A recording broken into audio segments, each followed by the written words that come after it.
Planning Commission. We're glad you're here. If you would, before we get started, please join me in our Pledge of Allegiance and an invocation led by Mr. Dale Tyler.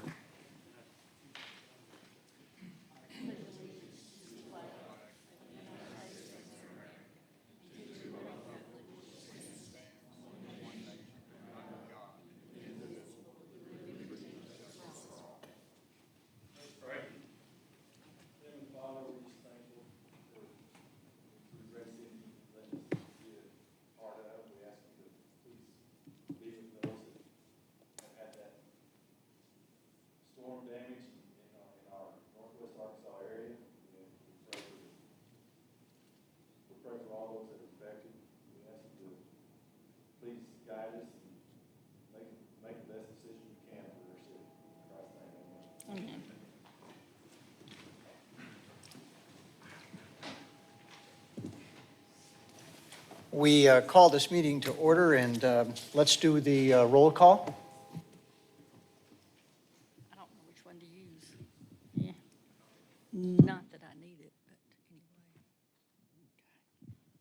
Howard Austin. Can you hear me? Whoops. Howard Austin. Ray Cardiel. Mark Cloud. Here. Gary Compton. Here. Brent Couch. Here. Chris Hussein. Here. Jennifer Keith. Here. Teresa Reynolds. Here. Dale Tyler. Here. All righty. Everybody's here, thank you.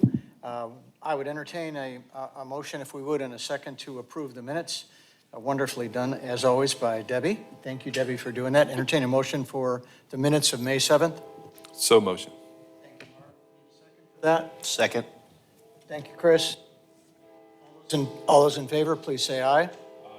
Those opposed? It passes unanimously. Thank you. We've got a couple tabled items tonight on our agenda. Patsy, would you perhaps mention those tabled items? Our 2427, which is a rezoning on 6 Track south of Falcon Road. It has been tabled. The cottages at the Clear Creek Phase 2 final plat has been tabled. And I believe the parks at Springdale Phase 2 and Stone Ridge Phase 1, the large-scale revisions has been tabled as well. Thank you, Patsy. We are going to get into the regular agenda. For the first time tonight, this group, the Planning Commission, will be voting electronically. The votes will appear up on the screens. This will be the first time that we've used it as a Planning Commission, so please bear with us if we make some mistakes or have to back up and slow down a little bit, but I think everybody's ready for it, just so you are as well. With that, let's get to a tabled item from the last meeting, Elder Jones Construction. This is on Emma and Hayfield, and it's presented by Fletcher Hall, NWA Best Title.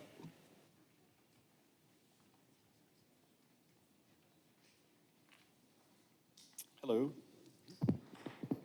Can you guys hear me? Hello, I'm Fletcher Hall. Representing the Elder Jones Construction, LLC.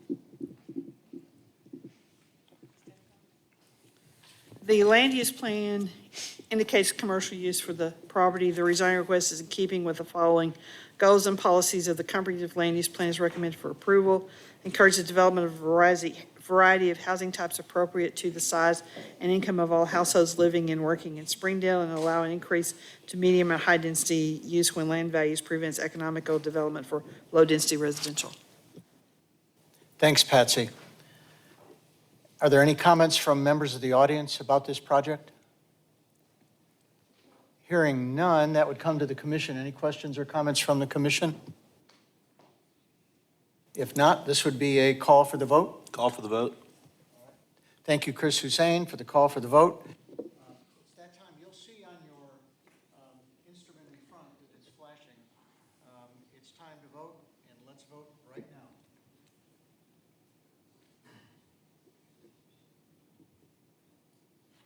All right, that passes 9-0.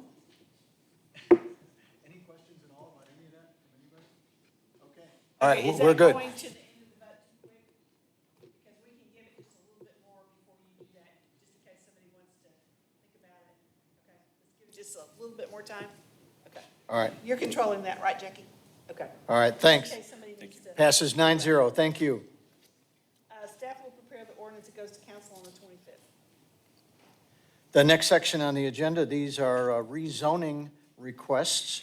And the first one that we have is R2421. This is Springdale Fire Station number 4. It's located on West Huntsville, and we'll be ready for that in 1 second. This is presented by ESI.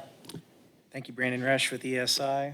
First item on this project is rezoning to P1, 4.4 acres. Happy to answer any questions about that.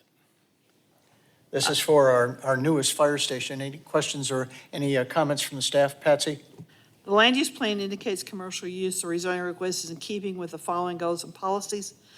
Is recommended for approval. Public safety facilities such as police and fire stations and substations should be located to minimize travel and response times within their service areas. Thank you. Any questions or comments at all from the audience on our new fire station? Hearing none. Any from the commission? Any comments or questions? Okay, this would be a call for the vote on the rezone 2421 first. We would then do the variance and then do the large scale that would be subject to any comments from our staff. So first, we'd need a call for the vote on the 2421, the fire station itself. Call for the vote. Thank you, Ray Cardiel. If you are ready, you'll see your signs flashing again. If we're ready, let's vote.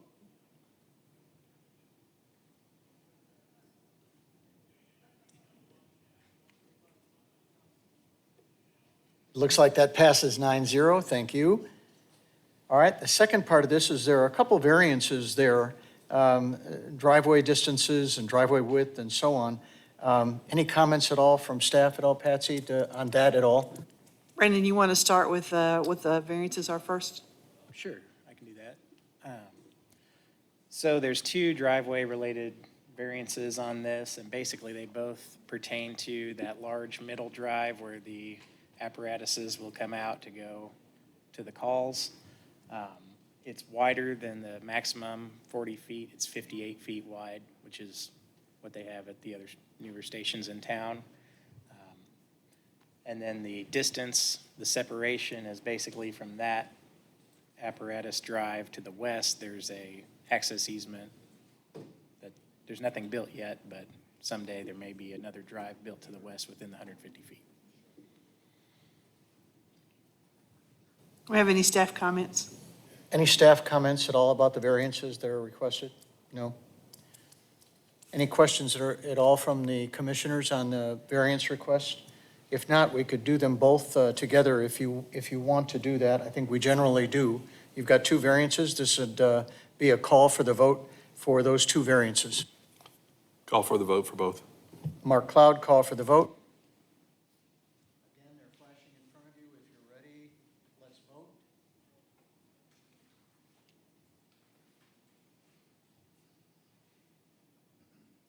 Looks like the variance passes 9-0. Thank you. And the last part of this would be the large scale, and this would be subject to any staff comments that we might have. Patsy? Do we have any staff comments on this one?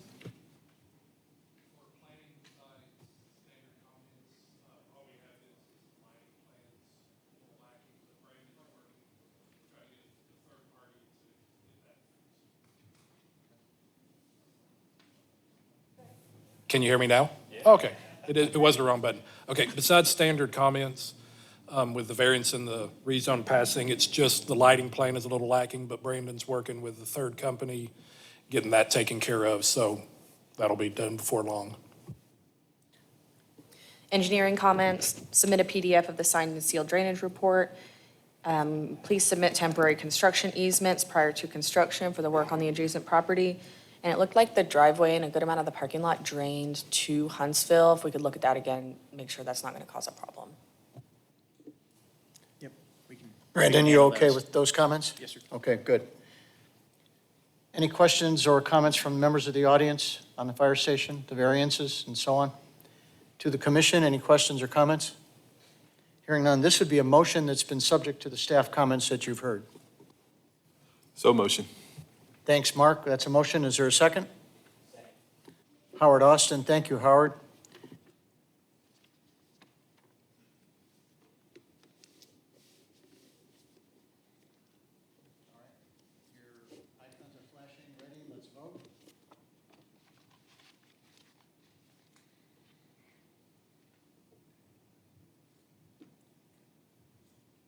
Looks like that passes 9-0. Thank you. Good to go, Thank you. Brandon. Thank you. Next on the agenda, Telebi Properties LLC. This is on 48th Street. This is a rezone, and this will be a call for the vote, presented by Cameron Telebi.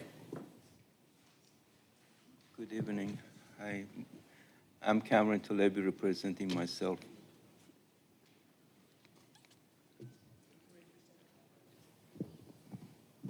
Are there any staff comments on this project?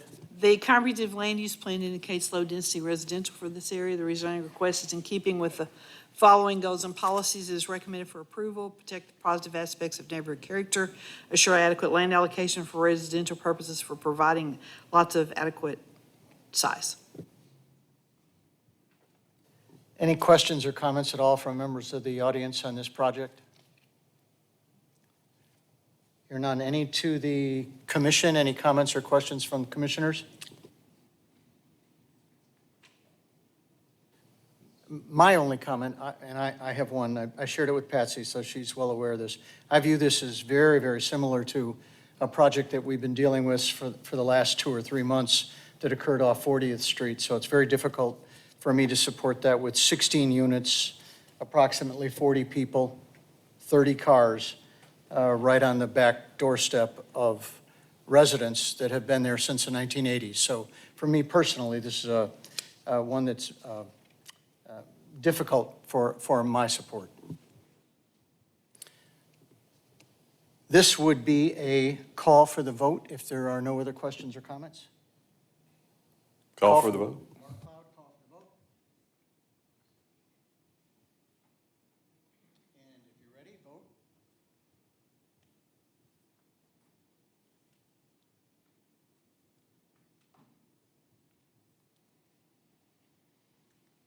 Looks like it passes 8-1.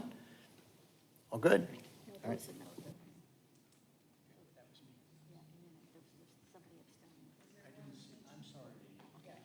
I'm sorry, I didn't see the abstention. That takes us to, Just a second. Staff will prepare the ordinance that goes to council on the 25th. that takes us down to the next rezone, 2423. This is Sam's Real Estate up on Members Lane. I think you all know where that's at. This is Christian Brothers Automotive. They sent in some really nice renderings of what it is that they're looking at doing. I'm sure you all saw that. It's presented by LaToya Moten. My name is Joshua Huffine, representing LaToya Moten and Christian Brothers Automotive Service. This is regarding the one. Second, is he authorized to represent them? Do you have it written? It was on the authorization form. Both her and I name is on there. Both of you were on there? Yeah. Okay, that's good. Okay. No problem. Like the sun? There you go. Right there, right there. I know it's tough. There's the sun.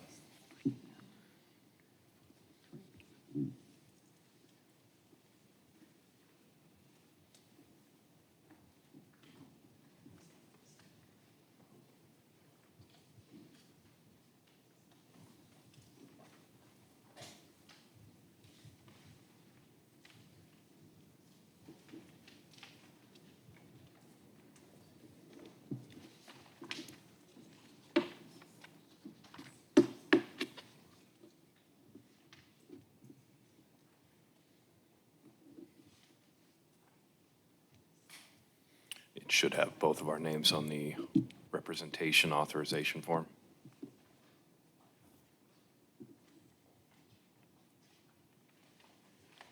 We just might have to make sure we get the right person Got it. making the presentation. Understood.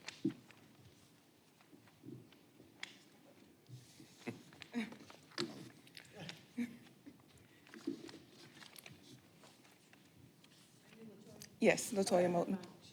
I'm here. I'm here. Yes. I'm here representing Christian Brothers if you have any questions. Okay, thank you. Any questions or comments at all from the staff? Patsy?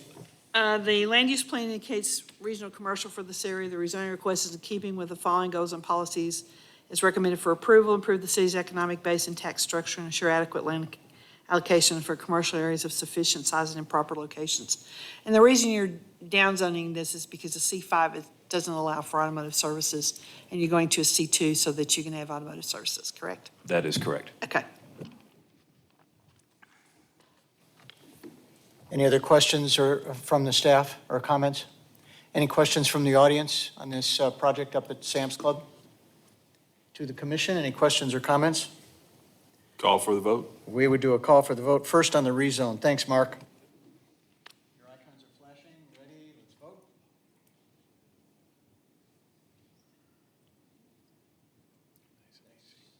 Unanimous, 9-0.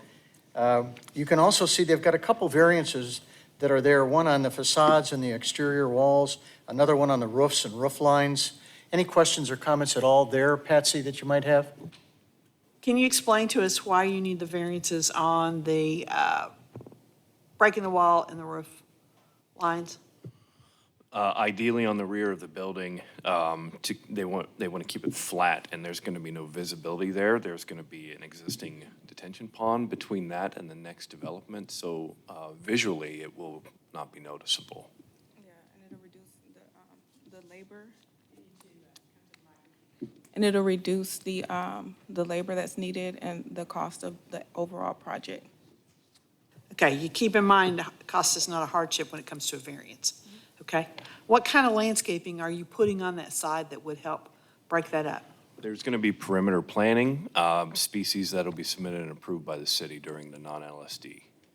Are you putting something in excess of what would normally be called to provide that screening, or just what is normally required for perimeter landscaping? At this time, it's just what is normally required. Are you doing foundation landscaping along the building on that Yes. side too?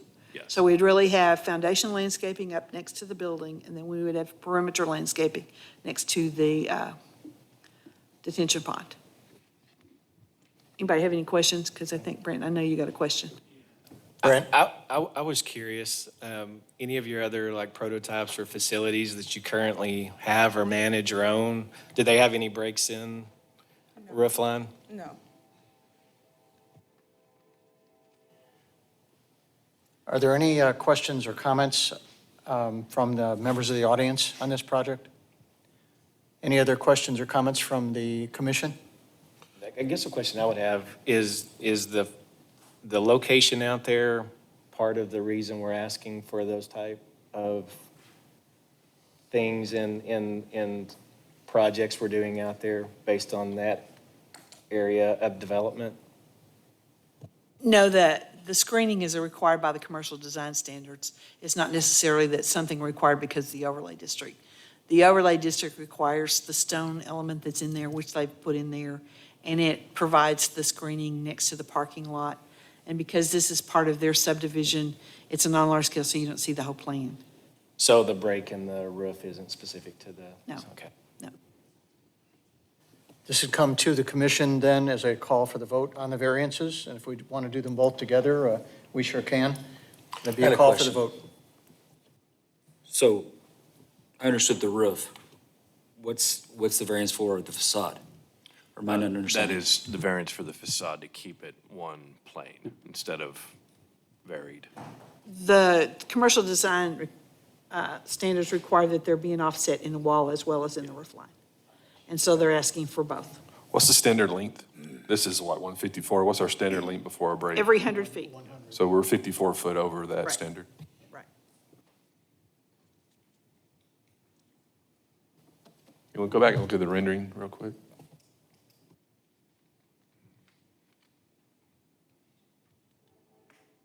The back of the building is brick, correct? And it has that break in the color. It has the stone around the bottom and the back too, so that you get a break in the look of the wall. It just doesn't have any projections. Correct.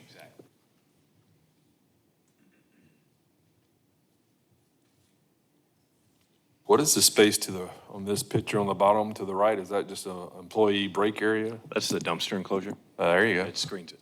It's a very nice dumpster enclosure. Good job on that. Can't complain about that one, can we? If there are no more questions or comments from the commission, this would be a call for the vote for the variances. Call for the vote. Thank you, Mark. Call for the vote. Your icons are flashing, if you would. Let's vote.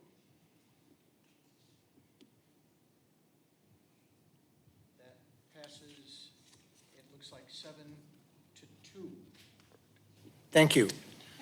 Thank you kindly.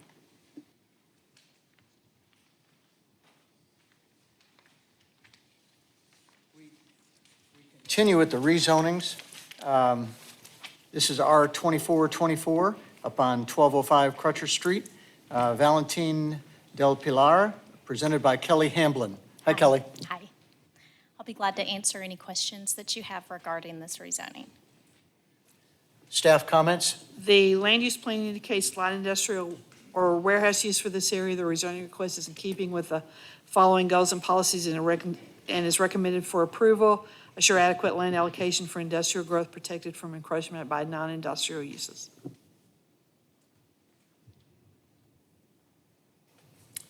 Any other staff comments at all? No? Okay. Any members of the audience have a comment on this project on Crutcher? Hearing none, that would come to the commission. Any questions or comments? If there are none, this would be a call for the vote. Call for the vote. Thank you, Brent. This is a call for the vote. Your icons are flashing. Everybody ready? Let's vote. That passes unanimously, 9-0. Thank you. Thank you. The next item is 2425, R2425, 1329 LLC. This is on 2944 North 48th Street. It's presented by William Paria. Pereira.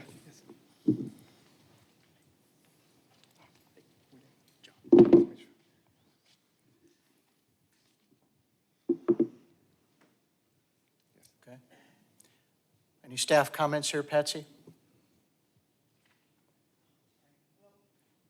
Use plan indicates low-density residential use for the area. The rezone is not keeping with the comprehensive land use plan, is not recommended for approval. The current C1 zoning was approved in 2018, and conditions in the area have not changed to warrant a change in zoning. Do you have any questions or comments of that? No? Okay. This is a project that is not recommended for approval. This is on 48th Street. Any questions or comments from members of the audience on this project at all? Yes, sir. Okay. Can you state your name, please? John Tidwell. Thanks, John. So I've got some pictures to put up here, but so in 2019, I did an inspection of the property and found that it had been recently rezoned to C1 within less than 12 months of the inspection. And then I relied upon that and did the purchase. So existing on the property were 2 warehouses and a tree service and Pinnacle Limousine. And you can see this was pictures from fall of 2019. And these are the things that I mean, you had fuel tanks. So you had workshops that were actively doing automotive repair on tree equipment. There was the tree equipment. Here we go inside. It was, active. There's all the equipment. This was inside the warehouses.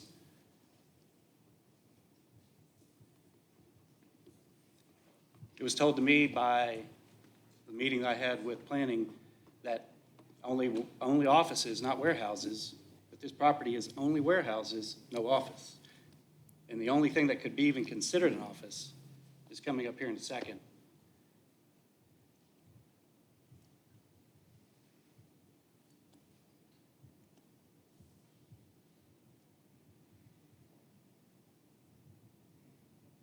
That is our office currently. We've done extensive renovations on that. That was what I bought.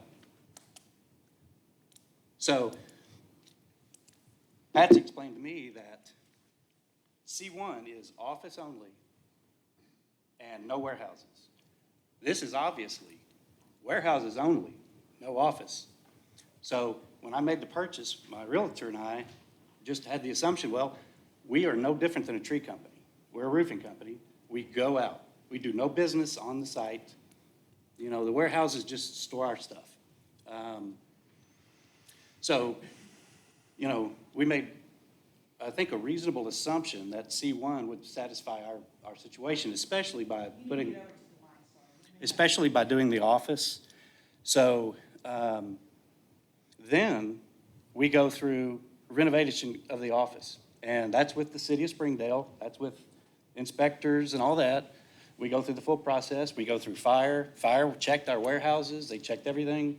Then we operated for 2 years.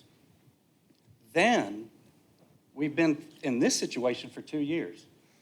The city wouldn't tell me what was wrong, why I was violating anything. I finally had to hire an attorney. The city wouldn't tell him anything. So we finally had to have a meeting. And in that meeting, it was finally told to us how we were violating C1, C2, and so forth. But in the meantime, last fall, planning approved one of my neighbors, C2. He's a plumber down the street. Far worse, I mean, you can, right now, if you look from the road, I mean, you don't see anything but 2 warehouses. You don't see the stuff, equipment, the plumber, the boring company. There's a wrecker company. There's a sod company that can't even fit 18-wheelers into their drive. They have to unload in the street, which if y'all know 294, if y'all know North 48th Street, it's basically 1 lane. So when the sod company unloads, there's an 18-wheeler that sits there, no traffic can go by. Now there's a subdivision next to me that it's bringing more and more traffic in. That road is terrible. But for some reason, I'm being singled out, where I've got a boring company, I've got a plumbing company, I've got a sod company, and we're just asking to be C2. We're, you know, this is what I bought. It's beautiful now. And, you know, we've been really good neighbors. So I'm not quite sure why the city's recommending against approving C2, since just last fall, y'all approved C2 to the plumber down the road from me. That kind of seems a little unfair. Okay, let me start by saying the tree service never had a business license at that location. They never had city approval to move there. Did you come to get a business license when you moved in there, when you first bought it? Did I what? Did you come to get a business license when you moved out there to start with? I'm not sure. Well, I don't think you have a business license. Had you come and asked for a business license when you first moved in, we would have had that discussion back then. The things that are on the other side of 48th Street were in existence when that was annexed into the city, and those are considered to be non-conforming uses. I'll agree with you, they really need to be cleaned up, but they're non-conforming uses, so that's a different situation. The C2 that's been recently approved for the plumber is down at the other end, closer to Bob Mills. You're up in the middle of this area where there is residential all around you. C1 was probably, it's more neighborhood commercial. It's not designed for this type. So that's the reason why I'm recommending against it, okay? So all the traffic from the neighborhood that just got approved heads toward Walmart, which is toward the plumber. None of it heads toward me. I head toward, that side of the road is not a traffic road. So, and now we see the neighborhood putting up these huge privacy fences. They're obviously going to block off everything around it. So I don't see how, you know, used, not to mention the fact that, you know, I mean, this is a little bit further down the road, but all of my neighbors around me have told me Springdale is planning a big road that go right through the county line, which is my fence line. So, you know, that's another thing is this is exactly C2 if y'all put a road right on my fence, a major road. So, and that's been told to me by all my neighbors. Well, it is on the master street plan. Let me remind the planning commission, we are rezoning it for anything that is allowed in that zoning classification, not just for what's there today, but once you rezone it to a C2, anything that's allowed in a C2, and let me go over that list so you know what that is. Cultural, recreational, and health facilities, offices, studios, and related services, eating places, neighborhood shopping goods, other shopping goods, trades and services, automotive services, parking lots, temporary buildings, transportation services, healthcare, clinic and flea market, an indoor flea market. That is all that's allowed with the C2. And once it's rezoned to C2, anything that's allowed in that zone can be built at that location. Y'all keep that in mind.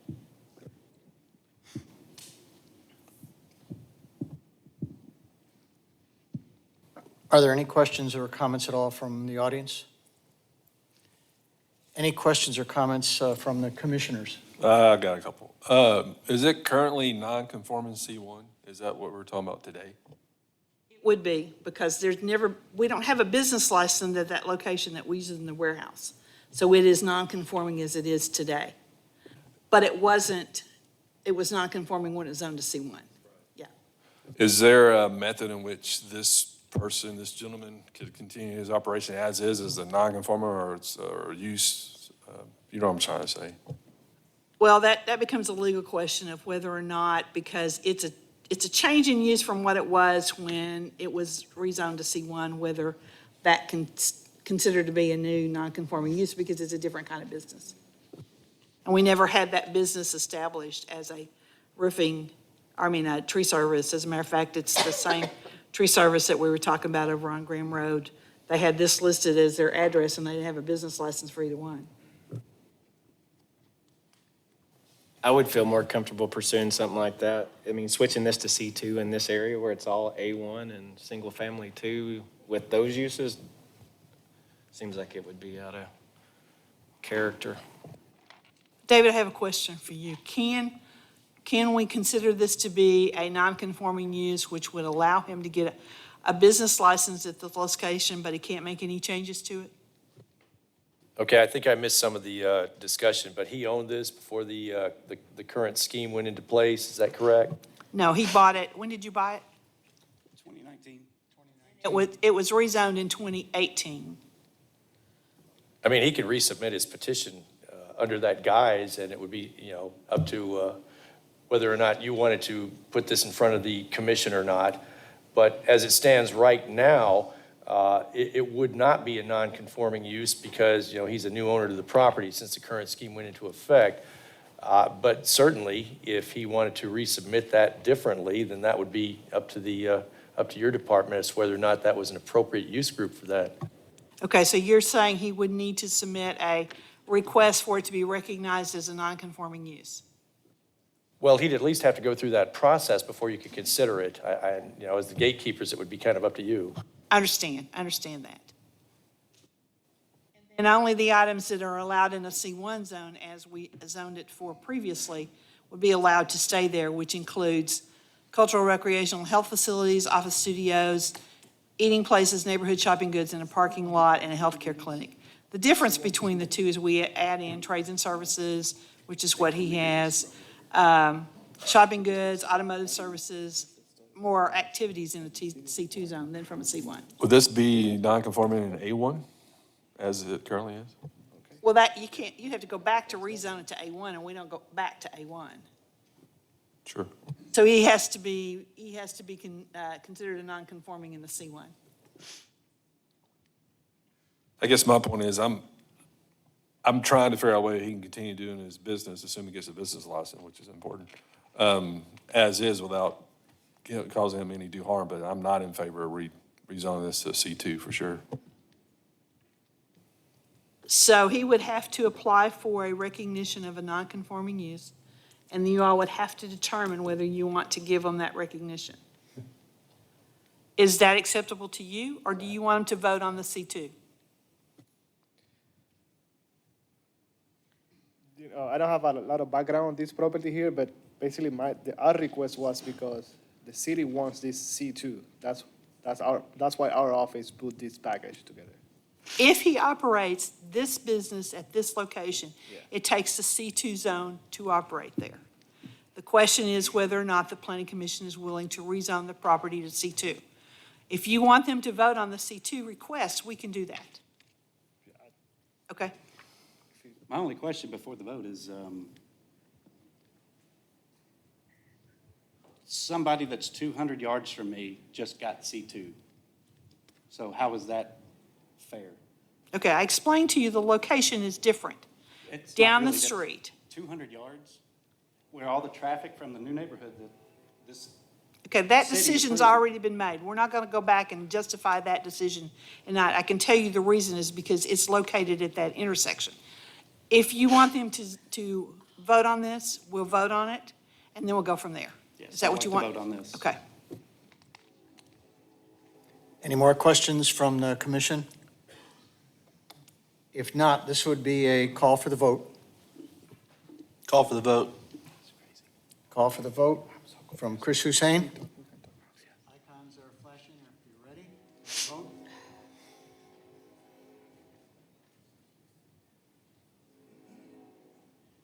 We've got one abstention. It looks like it failed 8-0 with one abstention. You have the right to appeal the planning commission's decision to the city council. Your appeal has to be filed in 15 days in the city clerk's office. You have to notify the adjacent property owners of the hearing before the city council, and you have to explain why you think the city council, the planning commission's decision was an error. Okay? Thank you. Yeah, I would do.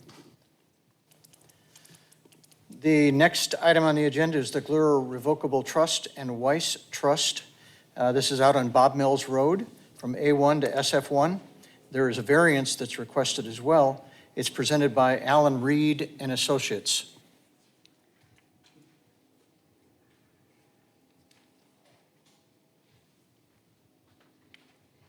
Hi, my name is Alan Reed. I'll be here tonight representing the Glures and the Weisses on a rezoning on Bob Mill Road. And in conjunction with that, they would like to try to get a variance on some buildings that are just a little non-conforming at the time, rather old buildings. Any questions or comments from the staff? The land use plan shows low-density residential for this area. The rezoning request is in keeping with the following goals and policies recommended for approval, protect the positive aspects of neighborhood character throughout the city. The reason for the variance is because there's an existing shed that you're putting the property line which you are creating too close to the property, to that shed, correct?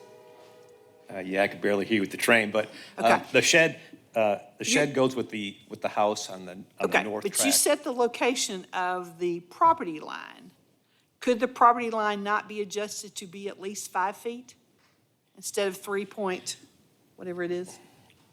Well, you know, they were hoping to, in conjunction with this, the next step was to come in front of you for a administrative adjustment of their 2 tracks. And they wanted the line, Mrs. Glure wanted the line straight from the front all the way to the back. If the shed is a problem, or if the variance looks like maybe it's going to be a problem, she's willing to tear the shed down. Okay, because the variance you're requesting, it puts it in violation of the fire code, and you can't get a variance for it to be down to 3 point whatever it is. It's got to be at least 5, or the variance has to go away, and the shed has to go away. I would be safe to say that shed will come down. Okay, so you want to withdraw the variance request. Well, I still have a variance on the house. Okay, how close is the house? Well, the house is over the building setback line, the new Okay, how zones. much is it? Right now, the house, I believe, is about 12 feet over the current setback line. Once we rezone it to R1, the front of the house is still going to be 7.5 feet. The house has been there 90-plus years. Okay, so the existing house sits less than 30 feet. Yes. Okay. Okay, so if you will withdraw the variance request for the shed. Yeah, because she told me, Mrs. Glure, it's a shed that she doesn't even use anymore. So Okay. she said if it's a problem, we're getting rid of it. Okay, do we have any comments on the variance for the front setback? I don't think we'll have any problems with that. So Okay. you will amend your variance request to only be the front setback? Yeah, just the front setback, Okay. yes. All right. Any comments at all from staff members on that? No? Okay. Any questions or comments from the audience? Hearing none, that comes to the commission. We would deal, first of all, with the variance, which would not include the shed, just the house itself. That's correct. And that would be a call for the vote. Call for the vote. Mark Cloud, call for the vote. Thank you, Mark. Icons are flashing. We're ready to vote.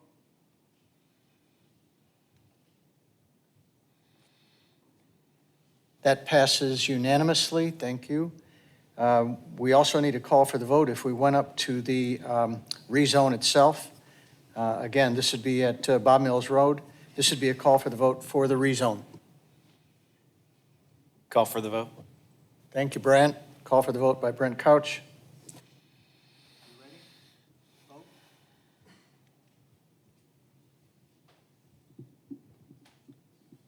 That too passes unanimously. Thank you. Thank you very much. All right. Staff Thank will you. prepare the ordinance. It goes to council on the 25th. 2427 has been tabled. We move to the public hearing. We've got a couple conditional use requests, and these will be a call for the vote. The first one is Valente Reyes, and it's presented, this is on Sunset for a food truck, and it's presented by Valente Reyes. Hello, Valente Reyes representing myself. Glad to answer any questions. Comments, Patsy? Ingress to the site is acceptable. Off-street parking and loading areas are acceptable. The refuge area is not shown on the site plan, but you will have to have places to pick up the trash in accordance with the ordinance. You're not hooking it up to any utilities, correct? No, right. Okay. It will have a generator, potable water, and gray water that you have arrangements for. We need to see the arrangements for how the gray water is taken care of. Yes. Okay.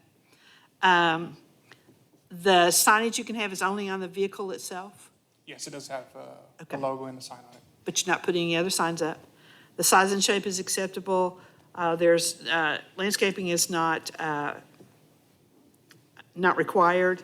It's acceptable with these conditions. You can operate between the hours of 10 PM and 7 AM.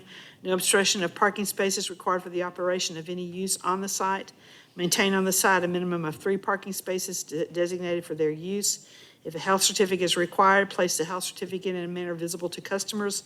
No obstruction of pedestrian or motor vehicle traffic ways, no obstruction of traffic signals or regulatory signs, no vending upon a public way, no sound devices that produces loud and raucous noise in violation of the city ordinance or violate any other city ordinances in connection with the vending operation. Keep the vending sites clean and free of paper refuse of any kind generated from the operation of their business. All trash and debris accumulating within 20 feet of any vending stand, collect and deposit into a trash container. And we need to see your acceptable gray water disposal method. Okay.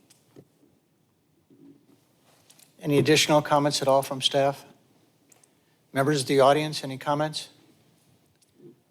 To the commission, if there are no questions or comments, this would come as a call for the vote. How long is the conditional use for?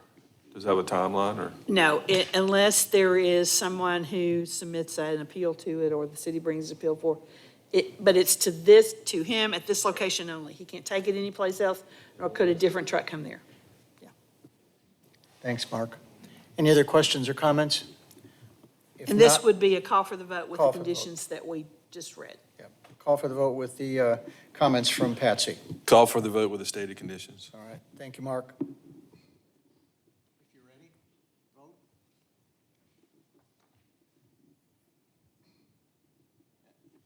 Passes unanimously. Thank you. Thank you, everyone. All right. The next conditional use is C, 2408 Time Wellness AR LLC out on Wagon Wheel Road, and it's presented by Philip Rapant. How you doing? Thank you all for this opportunity. My name is Phil Rapant. I'm with Time Wellness, and if you guys have any questions, I'm glad to answer anything you guys got. Would you go over the operation that you're proposing at this location, please? Sure. So we run a PHP IOP, which is a partial hospitalization program. Our main facility is in Fayetteville. Right now, this is the supportive housing piece. What this does is house clients with substance abuse or mental health issues, where they're monitored by our staff 24/7. They come back and forth to the treatment center in Fayetteville, which we bus them. We have one van. Basically, they are under our care 24/7. They have a 10 o'clock curfew. There's no sex offenders or any major crimes that my clients have. What else am I missing? We also have a curfew, I mentioned that, and also our goal is to have my clients get back into the community. So basically, it's a 60-day program. We offer the supportive housing, obviously, if they're coming off of rough spurt or anything like that. We give them a chance to get back on their feet. And hopefully, like we had 2 clients that are working at a local gas station and things like that, getting back into school, getting back to their home life or their careers. That's our main goal here.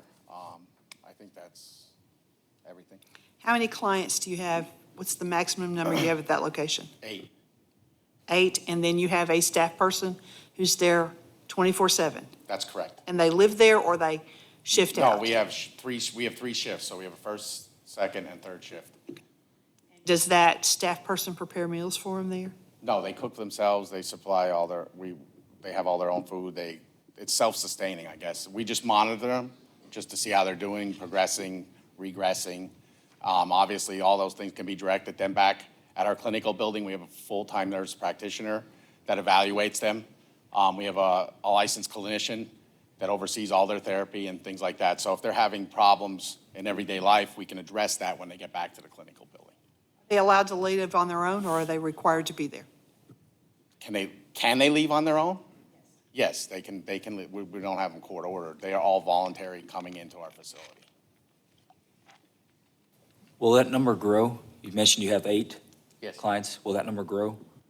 No, we want to stay within whatever the variance. I think it only allows 8. The size of the structure will not let them have more than 8 people there. Okay? What was the, why this location? Just curious. Why this location? I'll be honest with you, it felt like home when I walked in there. It felt relaxed. It didn't have, in my opinion, any like neighborhood or any HOA or anything like that. And we just thought it would be a peaceful place that we would, obviously give our clients a chance to relax when they go back. They have a nice sitting area on the back, front porch, things like that.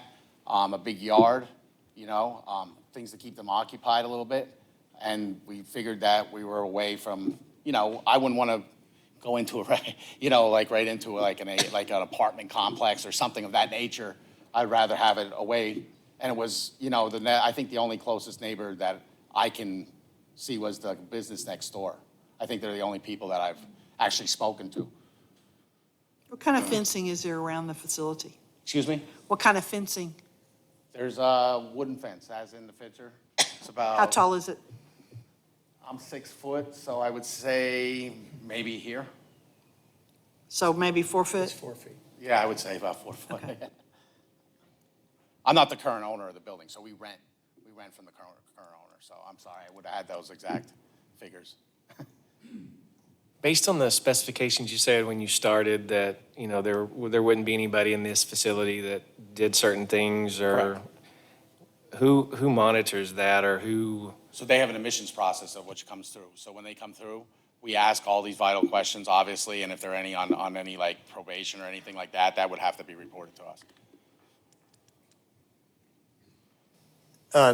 You mentioned in your filing that these clients, there are 8 of them that are there currently, Yes, and you used MH as an acronym. I assume that means mental health? yeah, I'm sorry, I apologize, yeah, I'm sorry. Okay. Yeah, mental health and substance And you abuse. also used SA, that means substance abuse? Correct. And when you say that, are we talking multiple substances? Or what are we talking about? So Is that alcohol abuse? Is it fentanyl? You could, it depends on the. Anything. On the Could- client, obviously, yes. Okay. So they can come in with any type of drug use. Obviously, when they come in, we do random drug testing at our facility, obviously, and we have random tests that our staff can pull at any time. Obviously, they're always in our site, other than when we have somebody that goes to work, then they would come back and get drug tested to make sure we keep everybody safe at the house. You also mentioned in your filing that there were no sex offenders Correct. there. Are there any convicted felons there? Not to my knowledge, no. Misdemeanor violations? I mean, there could be, there possibly could be. You don't know that? I'm not, currently, I don't believe Okay, so. okay. Is this a halfway house? Is it a medical rehab facility? So- Is it what do you call this house? So basically, it's an outpatient level of care. We call it supportive housing. It's almost like your typical Oxford house that you would have like Obviously, I believe there's some in the community here, but the only difference with us is we monitor it 24/7. We're not a self-governing house. We're actually staffed employees of ours. So these clients that you have, they are taken back to the clinic in Fayetteville every day, or where are they taken to? Correct. They go, we take them from Wagon Wheel to Fayetteville on Crossover Road. Every Okay. day from 8:30 to 4:30 every day. And then at 4:30, they come back? Correct. Okay. And you mentioned earlier that they were free to leave. Can they leave that facility? Well, I mean, we can't hold them there. If somebody says, hey, I don't want to go to treatment anymore, what we try to do is do it at the clinical building, say they want to leave against medical advice, right? We would have a meeting at our facility and try to set up some kind of discharge plan prior. Am I answering it? Okay. Do you have any medical staff that are at the facility on Wagon Wheel? Yeah, we have a licensed nurse practitioner and we have a licensed clinical therapist. That are there on rotating schedules No, they're at the actual treatment center. in Fayetteville? Yeah, so what we So have, at your facility on Wagon Wheel, do you have any certified medical staff there? no, we just have behavioral health. Do you techs. have any psychological support staff there? We're not there on site. We have behavioral health technicians. Do you have any professional security that's there? We just have obviously cameras throughout the house and throughout the outside of the home. Okay. No, we don't. Patsy, Thank you. You're welcome. Since this is like a conditional use, is there like any sort of things that are set up that if certain things happen, it could be removed or something if this did pass? Well, if the conditional use is granted, if there are violations of the conditional use, it can be brought back for appeal, and the planning commission and the council can determine whether it needs to be continued or whether it needs to be rescinded. That's always the case with the conditional use. Now, I understand there's maybe a septic system problem. Have you all had the septic system checked since you moved in to see if it is functioning correctly? I had one plumber out since I've been there, just with a clogged toilet. That was Okay, really- have you noticed water standing in the front yard or in the area around the septic tank? No, I haven't.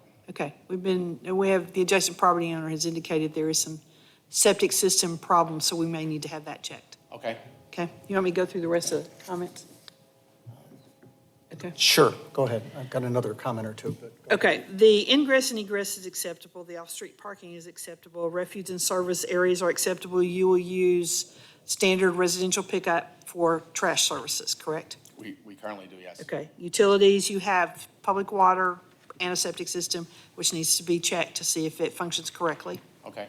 And the screening and buffering, you may need to put up a 6-foot fence on the sides and the rear to create the proper amount of screening if it's only 4 foot, Okay. okay? No signage on the property. The size of the facility or the lot is acceptable. It would be acceptable with these general conditions. Maximum number of 8 clients at any time. The property must be monitored 24/7 by facility staff. There should be no registered sex offenders permitted in the property. There shall be staff parking only with one 12-passenger van for transport. No resident vehicles will be permitted, and the septic issues, if there are any, have to be resolved. Okay? Right. Last comment from me. That's fine. I came out yesterday at about 11 o'clock, and I couldn't get any response. There was a black SUV in the front of the yard, but there were no answer at the door. In your paperwork you submitted, you indicated there was a 6-foot fence around the property. There is not. There's a 6-foot fence at the neighborhood directly across the street. But the fencing on your property is good fencing, but it's only 4 feet, just so you're aware of that. Yeah. I tried to learn a little bit more about the operation and what I could, so I went online. That might be something that you would want to do. There are a lot of comments, so you might want to review that. I think I'll take that. Yeah. I have no further comments. What's your average age? They're all 18 or above. Average age right now would probably be late 30s, early 40s.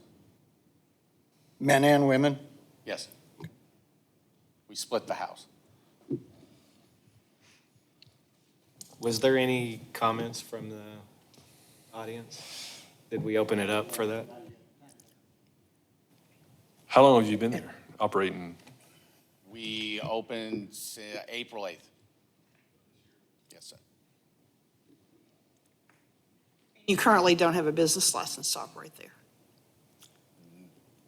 No, I didn't know if it was connected or how. Well, you we can't went- get a business license until the conditional use is approved. That's what, I think we discussed that last time. Yeah. I can come back to the commission in a second. Are there any comments from the audience at all at this point? Can you come to the microphone, please, and tell us who you are, and we're happy to listen. Yes, my name is Angie Anderson, and I live in that area. I live in Stonecrest. And my only question is this: how will we know if there's a problem? Because we will be your neighbors. How do you plan on letting us know?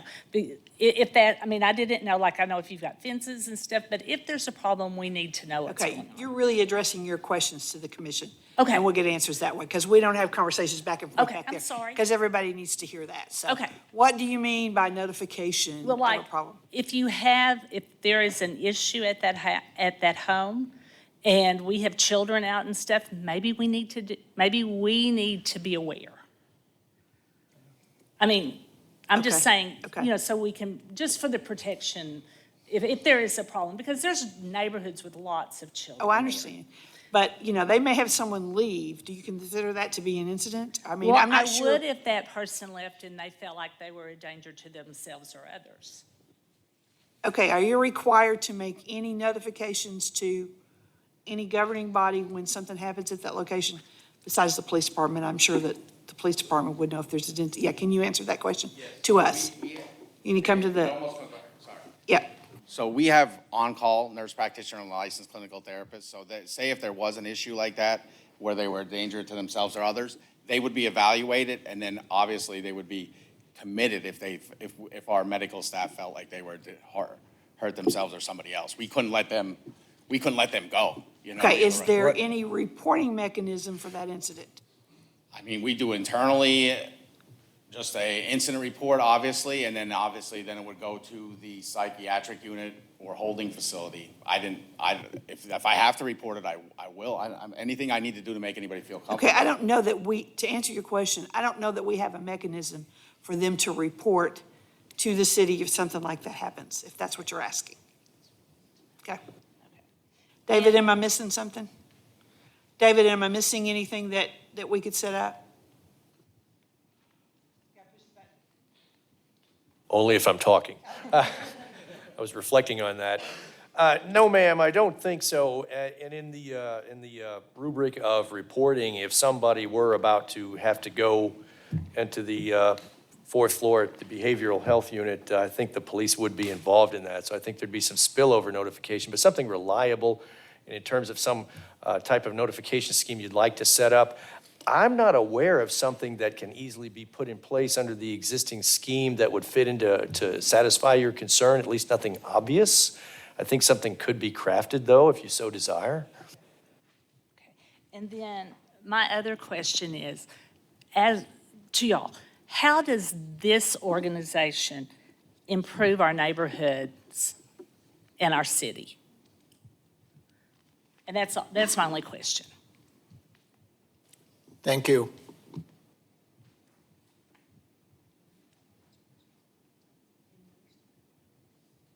Are there any other comments at all from audience members? Yes, sir.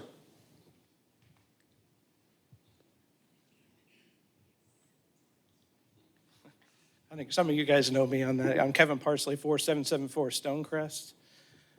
A couple comments. This is a conditional use, which means that Patsy read through as far as what are the requirements as far as this conditional use, but you can put additional requirements, to my knowledge, on this as well. The other question some other comments that I would have is that this area, well, actually, first of all, you had somebody that came into this location. I'm assuming that already there, right? Okay, they're occupying that without a business license. So what precedence does that set? What's the next location that we do set these up? It's a conditional use, but who's to say that that doesn't go 4 more houses down on Wagon Wheel? Piney Ridge, this is Piney Ridge on this, right? As far as this whole piece, or this is different on that one? Okay, different in that regard, but similar circumstances in that whole piece. And I would continue to challenge you guys as far as conditional uses, have an opportunity that you can put additional requirements in that whole piece. I would ask the question as well, Patsy, maybe you guys can define this a bit more, is what are the ramifications if they fail to meet those conditional use pieces? Is that pulled immediately? And is it open as far as for them to come back in a year for an additional conditional use? Or once they've violated that, is it done at that property? Once there is an issue brought up and the conditional use is in question, it comes back to the planning commission to set a hearing. If they determine it is denied, then they can apply for a year at that location. Okay. So again, I would strongly ask you guys to look at this particular area. This is a hot market as far as within the wagon wheel pieces. I think there's better uses for within that area. And yes, there is a tremendous amount of residential within that. And we weren't notified because I'm not an adjacent property on that whole piece on it. I was actually coming in to help support another thing, but this one I would not be in favor of. And would just ask you guys to really think about that as far as this conditional use. And if you feel like that it is something that is of benefit to that area, then I'd strongly recommend to put the appropriate conditional use requirements to that beyond what's the minimum pieces out there. Thank you. Thank you, Kevin. Are there any other comments from members of the audience on this issue? Yes, ma'am. I'm Erica Willis. I live at 4662 Stonecrest also, and I definitely think that with the evening, we as a Stonecrest POA wasn't even able to notify everybody quick enough to give them the understanding of what's going on. I've lived there since '03, have been through the widening of Wagon Wheel, when we all said we couldn't have a median because we were hauling our cows and our horses across the road and all of that. I feel like as subdivisions, we've adjusted to the commercial that's come up all around us, and we understand, and a lot of that's been built nicely and others not so much. And so I guess my plug would be kind of like what Kevin was saying, is to really evaluate what all are we just going to keep putting in and amongst some of the subdivisions that are nice and the schools and the areas around here. If just every plot of land gets rezoned into whatever it needs to be, it would be what we all are looking at. And had, I guess, someone not noticed the sign at the home and then told someone, I think you'd probably have even more feedback from different subdivisions and people. But with such late notice, I don't think we were all able to get the information out enough to other members of the community to just say, hey, what's your take on it? I can tell you that they notified the property owners they were supposed to.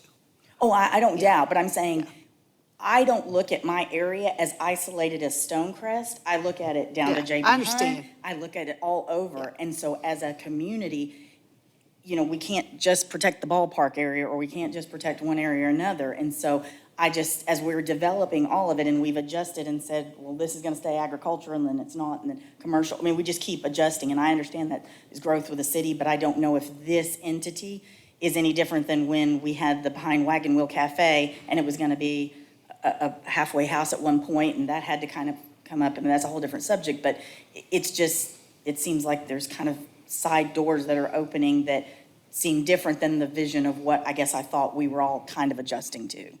This property is not being rezoned, though. This is the conditional use to this applicant at this location only. So we're not changing it from an A1. We're not changing anything with that, with the conditional use. Okay? Okay. Thank you. Any other comments at all from the audience? Any more comments at all from the commissioners? Sir, is there a third-party certification process that you adhere to? Is there anybody out there that looks at your program and looks at how you Yes. your facilities run, things of that nature? Correct. We have JACO. We're a JACO accredited facility. That's the governing body that all like substance abuse or the health industry has to adhere to JACO accreditation. So we are a joint commission, it's called. So that's the main one. And then we obviously have the state of Arkansas. We have to abide by their rules too. So is that JCO commission, do they review you annually? Do they give you a score? Is there any They can- accountability there, or what's they- that look like? They can come in at any time. They can come in unannounced, they can come in, you know, they can say, hey, we're coming in 3 weeks. It's all up to them, pretty much.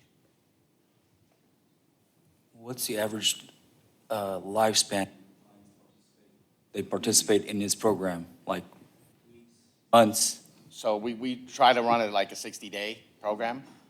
Do most of them go through that process fairly well, successfully? Yeah, we actually just had 2 people discharge just last week, and they, you know, that one went to an Oxford house and was holding a job in the community here before he left, and the other woman went back to her family. She had grandkids and stuff like that, so. How long have you been part of this program? This program, I moved here in January. I've been in the treatment center industry for the last 10 years. I'm in recovery myself. I went through a similar program like this myself, and I'm just attested that, addiction, mental health, it affects everybody, you know what I mean? And if somebody didn't give me this opportunity, I don't know if I'd be having this opportunity to stand in front of you today. And I appreciate everybody's time and effort, and I understand the community as well. But sorry, I get a little emotional because I should probably be dead or in jail myself, you know what I mean? And I got a second chance at life. And that's all I'm trying to do here is to provide that here. And obviously, if anything I can do for the community, I can give you my personal phone number. If anything gleams up or anything, you can personally call me. I don't know if I can say that or not, but that's how far obviously I get it. People want to feel comfortable in their neighborhoods. It's a shame that I just couldn't say we're going to go to this corner of the city and do this, right? I wish I could, but I do my best. I'm available 24/7. This is basically my life, not only personally, but as a career that I chose, and I'm always available. If anything I can do to make the community feel better, I'd be more than willing to talk to anybody, or they can stop by the treatment center and on Crossover. I'm there every day. Anything I can do to make the community feel better. I appreciate your. Does the drop-in you mentioned apply to this facility as well as the drop-in you mentioned? You said they can just, you're Correct. accrediting, Correct. so they could stop by here anytime? Correct. Or it's not just for the one in Fayetteville? Correct. Okay. I have a question. Yes. The folks that you guys provide services to, would those be the same individuals that would utilize Crestview psychological testing and counseling, which is about a half a block away from these neighborhoods that people are worried about? I never even heard of them, though. We're not affiliated with them at all. I know you're not affiliated, but are those services that they would utilize, is what I'm asking. I don't know if I understand the question. We provide all the treatment at our treatment center that we would provide. Sure. Is that, all right. Thanks, Chris. If there are no further comments at all from the commissioners, this would be a call for the vote. I have one clarification. Are we requiring him to put a 6-foot fence around this property as part of the conditional I use? believe Patsy asked that, and I believe he said he would. Do you have the means to do that? I mean, that's a lot of fence. I'm not the direct owner of the property. Sure. So that would have to be towards him. Obviously, if he wants us to keep us as a tenant, he's Sure. gonna have to abide by the rules. That's what he has the means. Fair enough. You want me to add it as a condition? Yes. How much time do we have to get that done? So I can let him know. If this is approved by this organization, it goes to council at the end of the month on the 25th. So I would think you need to be well along the way of having it at least underway by Start. that. Yeah. Thank you. This be a call for the vote. Real quick, Patsy, on the fence, part of that is in the front, so if I could get with them, or Sarah and I could get with them and make sure we're not having to come in for a variance or anything in regards to the fence. Yeah, we would put it in a location that is, I was thinking we were only fencing the back and leaving the 4-foot fence in the front. Were y'all thinking about 6 all the way around? I think I'd rather have 6 foot all the way around. I'm fine with it being, the house sits so far back off the road. I think there's plenty of room to do 6 foot around, just have it completely off the road without. Because it needs to be set back 30, this is a zone day 1, so it'd have to be 30 feet in the front. I think so, but yeah. We'll get with that and make sure, if we get that approved, we'll work that part out too.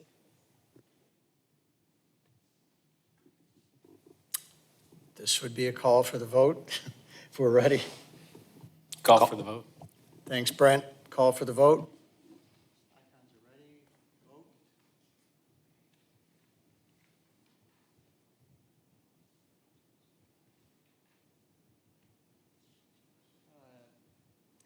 It looks like it's a 4-4 with an abstention, so that does not pass.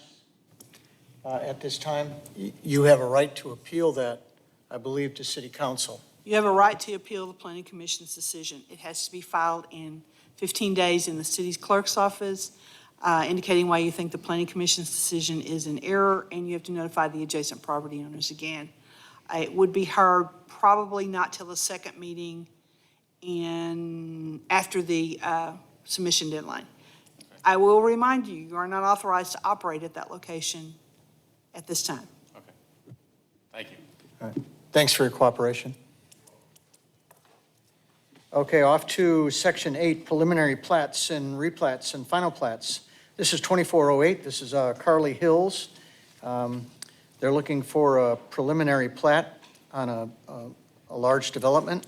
They also are requesting a waiver of the street improvements, and it's presented by Crafton and Toll. Hello, Blake Murray with Crafton Toll.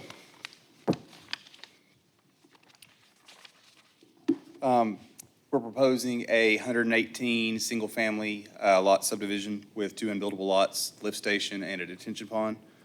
Currently zoned SF2, not asking for a change in zoning. Has a couple of different phases, and then water and sewers being extended throughout the property. And we are asking for a waiver to Carly due to a massive overhead electric line that makes those improvements just about impossible. So happy to try to answer any questions y'all have. Yeah, thanks. Any questions or comments at all here, Patsy? I want to start first.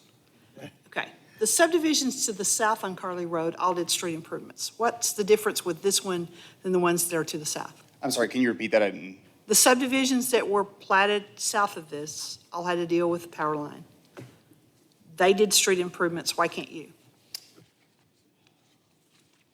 I don't know. I didn't go back in time on Google to see how they did that construction. With ours, the topography falls off in the wrong direction. The distance from the bottom cable to the ground is right at the minimum threshold right now. So any fill causes all of that overhead line to be removed and replaced. And the quote from SWEPCO is $750,000. Okay, can you not relocate the streets and put that in a median or a side and set the houses back far enough and be able to do the street improvements? What street design methods did you look at to meet the design standards? The existing street is already there. I mean, trying to conform with the master street plan, which is what we'd have to do, there's no way to do it. There's no way to widen the asphalt. There's no way to add a median. We'd be adding fill, because it falls off about 3 feet. There's like a ditch right there. So any fill that's added, we're gonna have to replace that line per SWEPCO. You mentioned in your information that you had tried to contact SWEPCO. Did you ever get any response from them? Yes, sir. This morning, actually. He submitted a estimate from them, was right at $750,000 to relocate the line. Yes, sir. Did you talk about any methods that could be done for street construction that left the road there? And we work around this? You knew the street was on the master street plan. You knew the power line was there when we started the subdivision. Yes, ma'am. No, I did not look to build a whole new half of the street with a median divided road, because I felt like that was way above and beyond what was typically required by the master street plan. So I did not find any means and methods to construct it per the master street plan within budget without relocating the poles. And we have worked closely with engineering on this, trying to come up with solutions. And I apologize, SWEPCO took a long time because of the storms that went through. I mean, it's been a madhouse over there, so. Well, I think at this point, until we see all aspects of it that has been looked at, we're going to recommend that the waiver be denied and the street improvements be done. And so we're going to have to go through some other alternatives to see if we can make it work. I'd be happy to listen to engineering to hear what they say. We're not going to design it for you. You're going to have to come up with something, unique this time. Typically, it needs to conform to the master street plan. So. Correct? Designing a boulevard is not part of the master street plan, so that would not conform and would require a variance. Which Well, let's get to that point first, before we just ask for a total waiver, okay? Yeah. That's what engineering and planning are going to recommend, so, okay? Kyle Whitlock with D.R. Horton. I would like to point out on this project, if I'm wrong, I would imagine the only way to take that road and in this route would be to encroach onto that property, onto the property that we're trying to create the subdivision on. If that does, that's at least 12 lots lost on it, and it'll make the project completely impossible. And I don't think we can go to the west with the owner there to try to acquire any additional right-of-way on that side either. Can you reconfigure the lots where some of those lots are more of a minimum size and be able to put the street in? So this area of town, we're trying to conform to this area of town, larger lots, larger homes. We can build smaller, but we wanted to kind of be consistent with this area here, and that's why we wanted to go with the larger lots, a little bit more yard size, a little bigger homes. I think that conforms to the area. And we appreciate that. Yes, ma'am. But you're creating a lot of stress on that street by adding this many more lots that's going to access onto Carly Road, and you don't want to do any improvements. That's the problem. I understand. If that power line wasn't there, it would be a non-issue, I promise you. I agree, We'll build roads, we don't have any problem with that. But when you bought the that property, price tag breaks the deal. when you looked at the property, you knew the power line was there. You knew the master street plan standards that were there too. This may take some creative design. Not to criticize too much, but like this is just a pretty straight, nothing unique about this subdivision, the way it's laid out.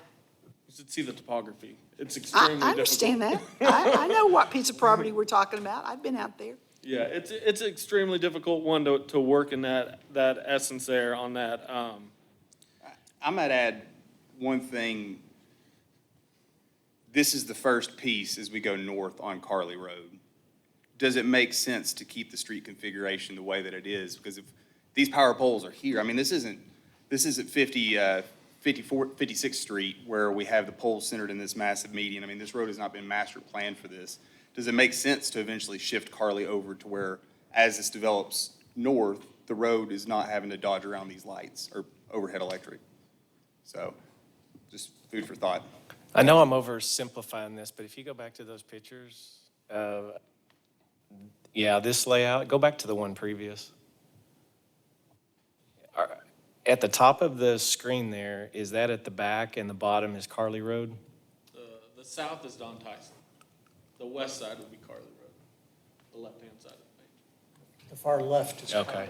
So you have no street improvements because the taxpayers of Springdale paid for Don Tyson Parkway for you. So this cost to that property is not being borne. We are building the 5-foot sidewalk extension on Don Tyson at engineering's request, and we are proposing a sidewalk along Carly Road for connectivity to adjacent properties. No, you're required to do that.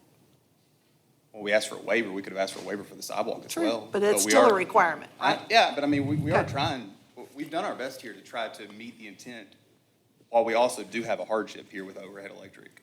So, What size are the lots? You mentioned the lot size and house sizes. I'm just curious if y'all have that in front of you. they're 75-foot wide. What's the acreage? Is it 0.3, 0.2, 0.25? What are we talking about? They're 9,000 square feet, which is point, it's like a little 0.2, some change. So I had to reorient myself based on y'all saying Carly's to the left, but unless my eyes are looking at this wrong, are the lots that are on Carly Road deeper than the ones that are on the right side of the page, and could that not be flipped?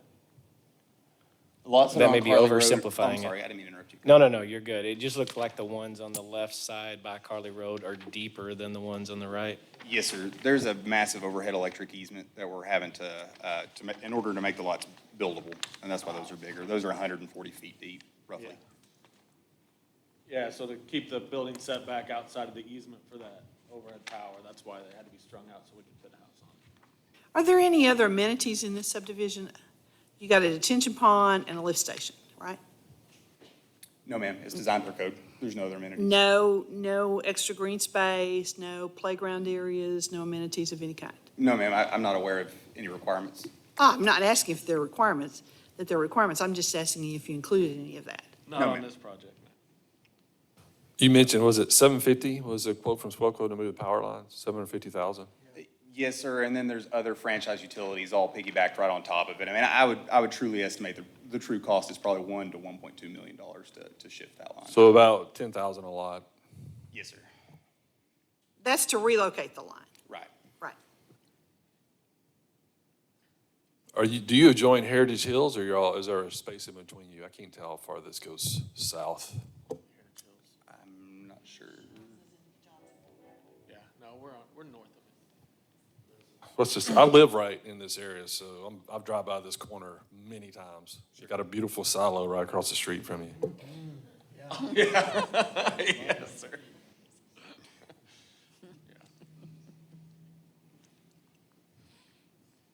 Okay, we need to get into the rest of the comments. Do we have other comments besides the ones I just brought up?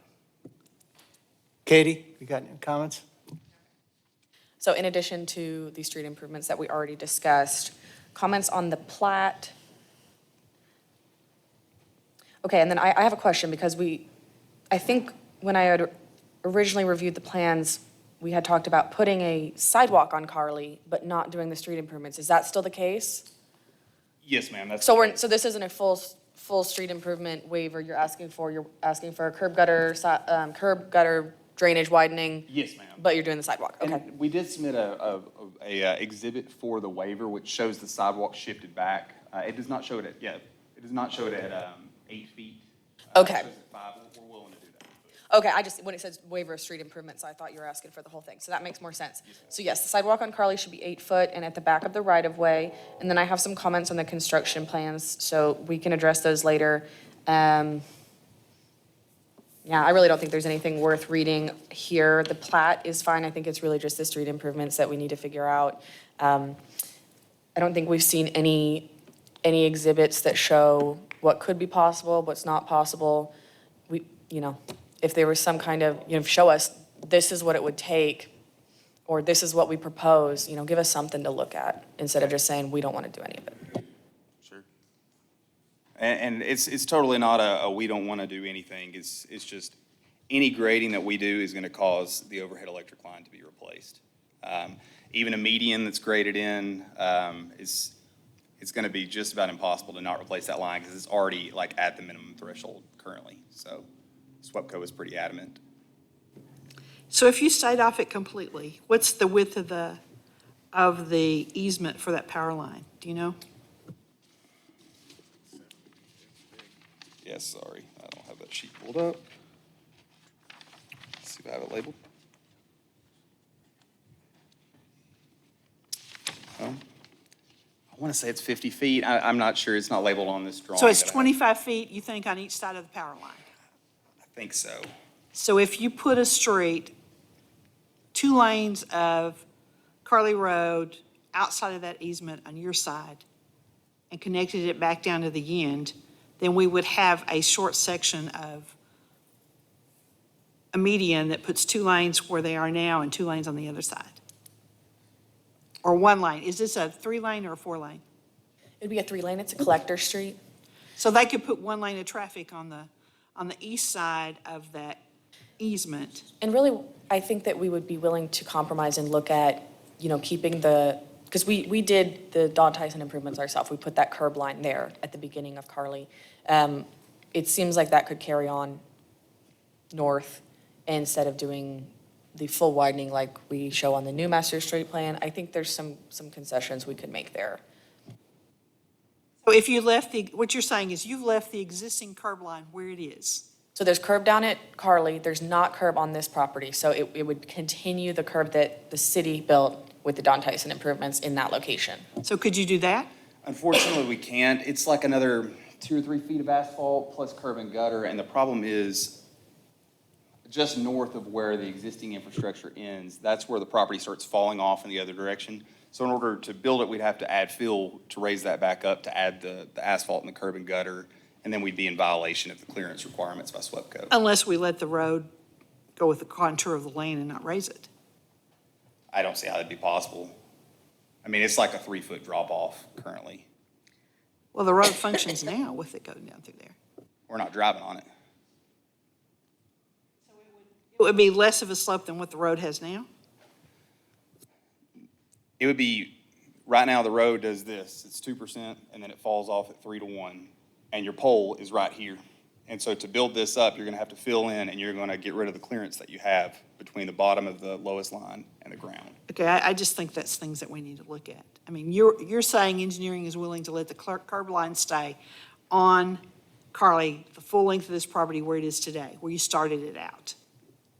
And then move the sidewalk over and put that 8-foot sidewalk on the other side of what you can put in that easement. Correct. So that's not asking for a waiver, that's making a modification to make it work at that location. Then we got to deal with the height. I know, we still have to work out the design issue, but that's not a waiver, that's doing what you can with the situation you've got. I just don't think we're gonna be able to actually build it, and that's the problem. Because we're gonna be in violation of SWEPCO's. I mean, it's a large 3-phase transmission main. I mean, we really don't want to try to be skirting, overhead electric rules and regulations here. I mean, We understand that, we're not trying to do that either, but have you done detailed plans to get that down all the way down through there and you know you can't? Do you have the I've engineering looked at plans the that shows that? I don't have any construction plans for the Carly Road part, no. I don't know if any of that works. I can professionally say that I've looked at it very closely and it's not gonna work. It doesn't work unless you relocate the power lines. But the only reason you are asking to not do that is because of cost, which typically is not a hardship. I would say there is typically, cost does not affect that, but there is a rational nexus test that says, is this a reasonable request to ask for 118 lots? And at 10 grand a lot before we even do the street improvements, I would argue that this does not pass the rational nexus test. Shouldn't you have taken that into account when you were buying the property? That's what, we're under contract working through it, and we're trying to make it work the best route we can. And this is kind of the process we're going through. With that being said, can you guys sit down with engineering and look at it to see if we can keep the curb line where it is and be able to make this work for most of it?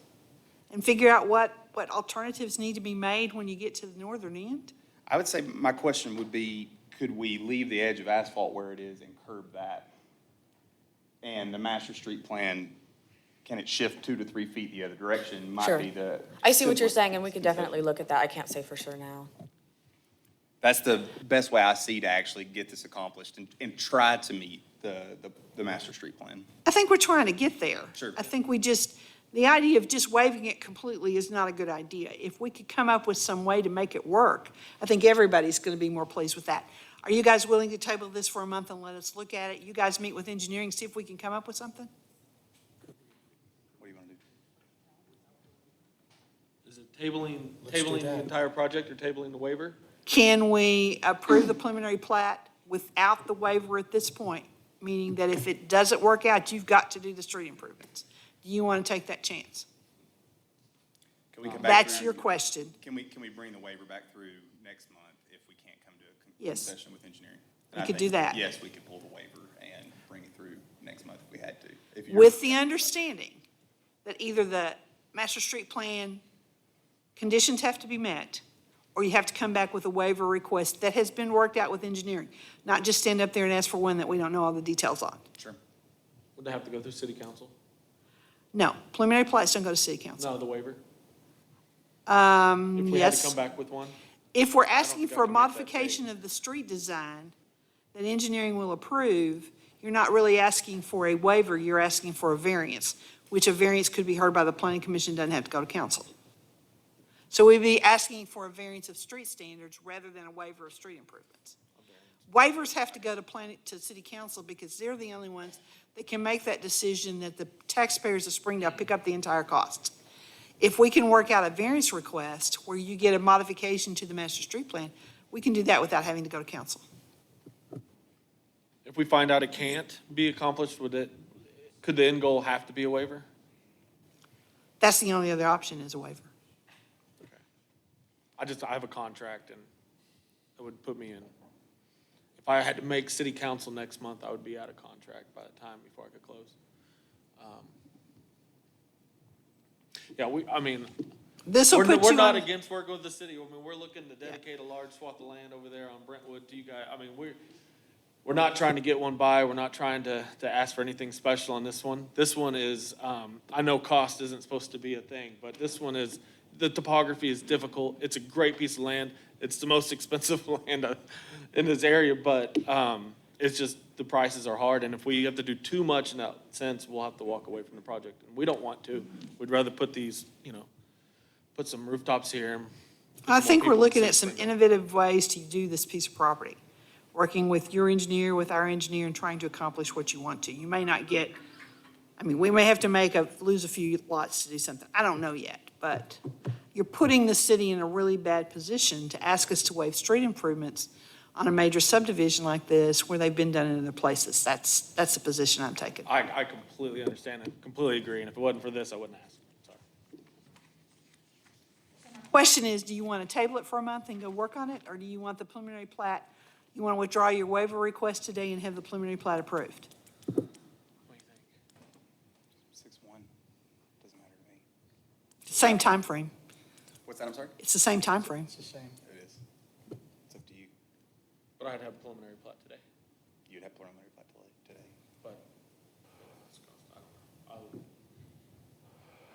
If it helps, I might not vote for a preliminary plat without understanding what the street improvements are going to be. So I'm not sure it's going to help you if you go for it. For me, I'm just speaking for me, not anybody else up here. No, I appreciate it. That makes total sense. I'm glad that you guys are looking at developing this property. I live right down Don Tyson, and there are 3 or 4 really good neighborhoods around here. And I appreciate you probably coming in at a different price point, which is great as too. But that needs to be a walkable area more than it is today. And it's going to be hard for me to get behind any project that doesn't at least try to work as best they can with our engineering department to figure out a solution. If you come back and say, and everybody says, we tried, but this is only, that's much easier for us to make a decision based on, just tell me it's going to be too expensive. And I get that point. You got numbers you got to hit, but I think some effort here would go a long way for you guys. That's just my opinion. I completely understand. I'd just go recommend a table it and see what we can work out with you guys. Thank you. Appreciate it. All right. I can ask right now. All right, okay to table it? Can I ask one more question? Sure. Would a fee in lieu be a possible option in terms of, instead of building the road? Would your fee in lieu include moving the cost of moving the utility lines? Why not? What's that? Why not? Because that's what it would take to build the road. So that's what a fee in lieu of the improvements would need to be. So do you want to give us the $750,000 for us to hold and do it later? Or do you want to Like spend you just money said, to it do was the road impossible. day? He said it was 1.2, Patsy, not 750. I don't know if you heard him. He said 1.2 million. I got the number that he gave me in writing. Yeah, but he stated here there was 1.2 with other utilities jumping on the back, piggybacking on it. Saying if it can be done and we give a fee in lieu for the asphalt and the curb. So if you want to do a payment in lieu for that full amount, sure, we'll go for that. I mean, it's obviously going to be a hell of a time frame issue too to move those lines. So that's definitely something we could consider. Let's try to see if we can figure out a way to get a road down there where you don't have to move the lines. With a modification to the master street plan. Let's go that route first before we go the other route. You said the modification of the master street plan goes to just planning commission or it goes to council too? Well, we're talking about a variance to the master street plan standards. Okay. Which planning commission hears variances. Okay. Okay? I like it. Okay. Thank you, guys. Thank y'all for talking it through this, Yeah, trying to find the best. All right, solution. it's tabled, and we'll try it again. Please work with the staff. It's a good project. We'd like to see it get done. Thank you, sir. Yeah.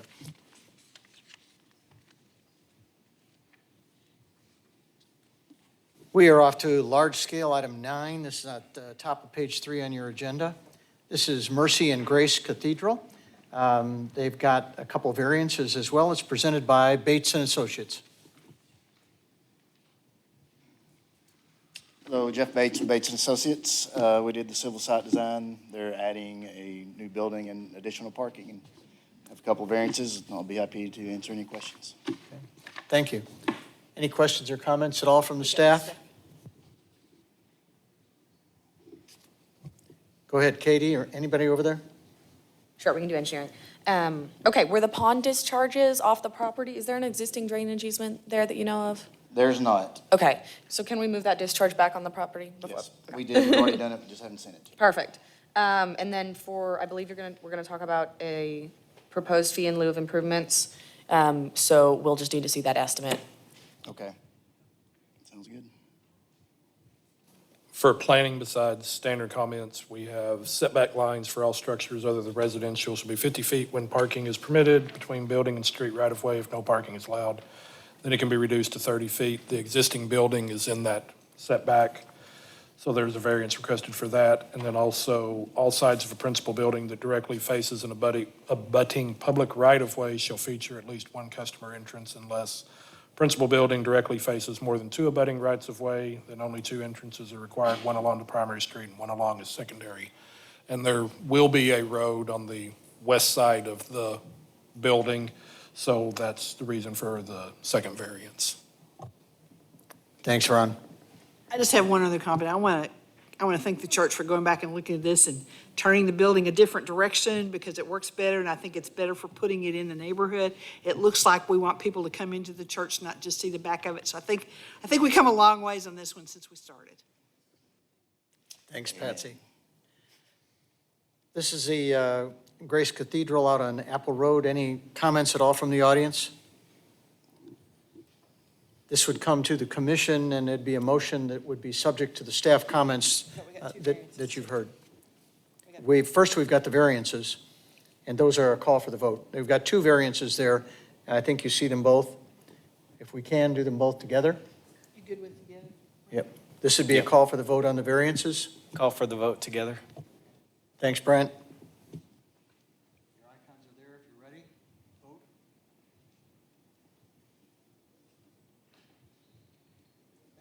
That passes 9-0. We'd go up to the large scale now, and this would be a motion that's been subject to the comments that you've heard from the staff.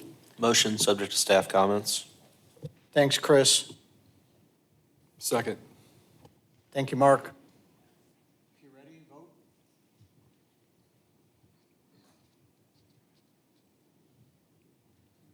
That too passes 9-0. Thank you for your work. Thank you. Thanks. L2425 is Sonstegard Foods of Arkansas. This is out on North Jefferson Avenue. It's presented by Earth Design Alternatives. I'm James Gerst with EDA, here to answer any questions you have on this facility. Thanks. Any questions at all first from our staff? For planning, in addition to standard comments, if you can correct the provided use on page C101 from light industrial to general industrial, show the location of the ADA parking signs, show the details of the gate, including the Knox box proposed. And for clarification, is there any screening proposed for the dumpster, trash, or any of the exterior ground building mounted equipment? We can if it's required. Currently, there's an existing dumpster that's not enclosed that we relocated out of the detention pond area to adjacent to the building. We can provide a fence around that. And on the rear of the new facility, we have trash compactors. Not quite sure how we would put screening around that because they access it from our rear road to hook up to the compactors. It's not a requirement in the industrial area. It's always encouraged, so just wanted to confirm. Okay, I'll get with the owners. And the only comment I have is just further construction plans on the Jefferson Road Street improvements that we'll continue to work on. Okay. Thanks, Katie. Thanks, Sharon. No variances on this one. Good job, guys. Any questions at all on the project out at North Jefferson from the audience? From the commission, any comments or questions? If not, this would be a motion subject to the staff comments that you've heard. So motion. Thank you, Mark. I'm sorry, I didn't, thanking Chris Hussein, thank you. If you're ready, vote.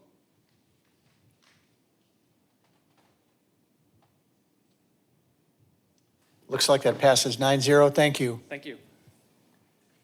We go down to large scale. This is 2427, the Masters of Disaster. out on 48th Street. It's presented by Bates and Associates.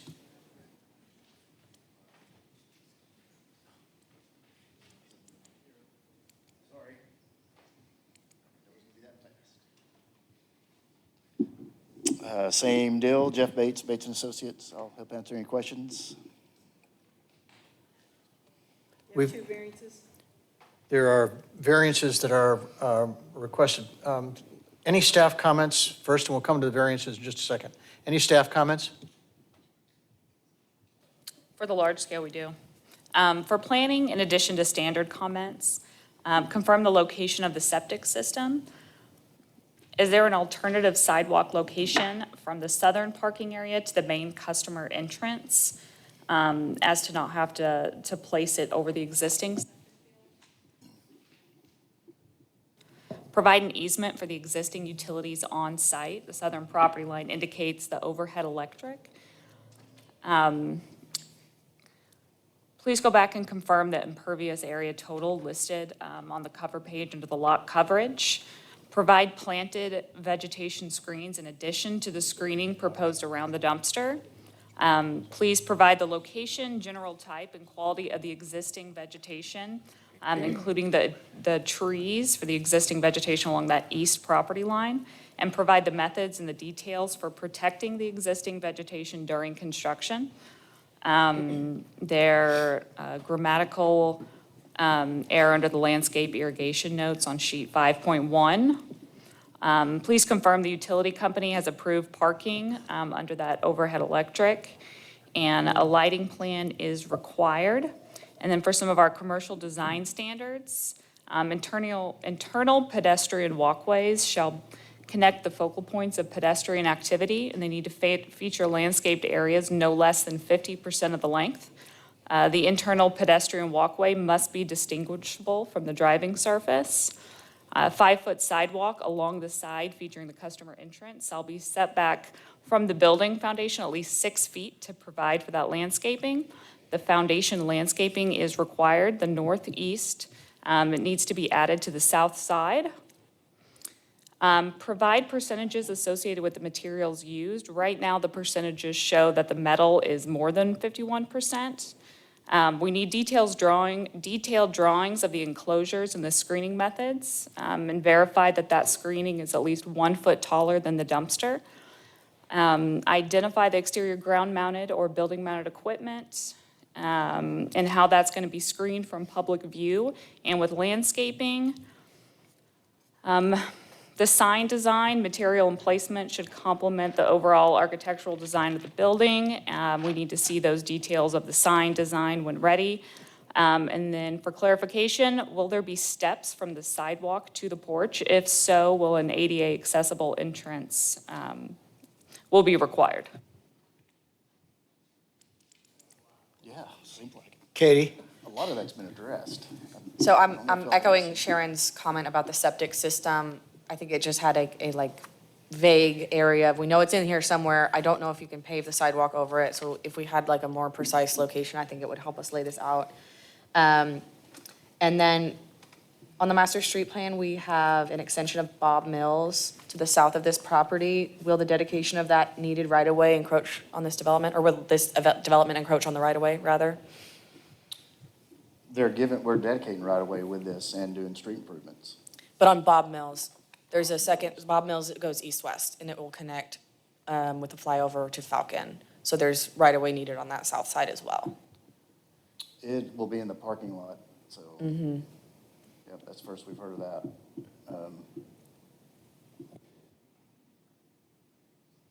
So I think that I mean, what's the Yeah. timing on, when are they gonna do a flyover? that's gonna be a while. It's just the right-of-way dedication that would need to happen Well, we can with dedicate this the right away project. now.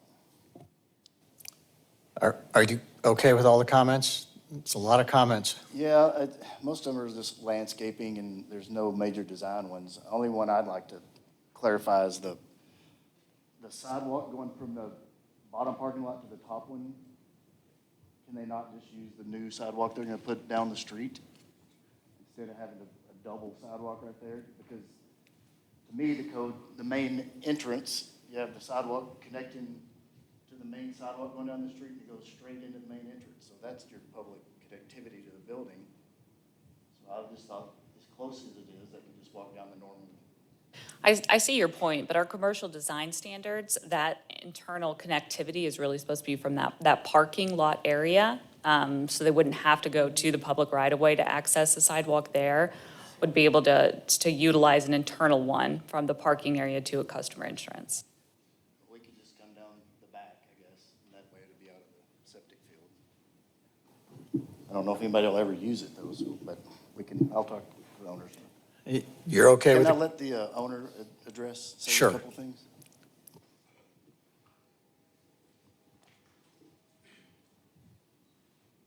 Can you state your name and? Yes, Tim Manier, owner of Masters of Disasters. We won't really have customers coming and going. We're a service company, so customers never come and see us. I mean, we don't have customers, so we go out to our customers. So no one will really be visiting our building. If that helps anyone. Got it. All right. So what's the purpose of the parking area south of this drawing? So far away from the building, what's the intent of that? Is that just employees park there for the day? Yeah, we have lots of, we got to have room to have all our service vans and then all our employees' personal vehicles as well. So that's the only. That septic field is right in the middle, that's why it's split. Yeah. There's no sewer close, so they had to leave the septic for now until sewer gets close, and then that Okay. would change everything. Understood. You're good with all the comments? Yes. All right, thanks. They're part of the record, okay. We also have, before we get to that, we've got a variance request. Do you want to talk about the variances at all that you're requesting? Yeah, the main one is the existing building that they have is in the setback already, and it's got the interstate on one side and the street on the other, so it's two fronts, and there's no way to add on to that building without being in the setback.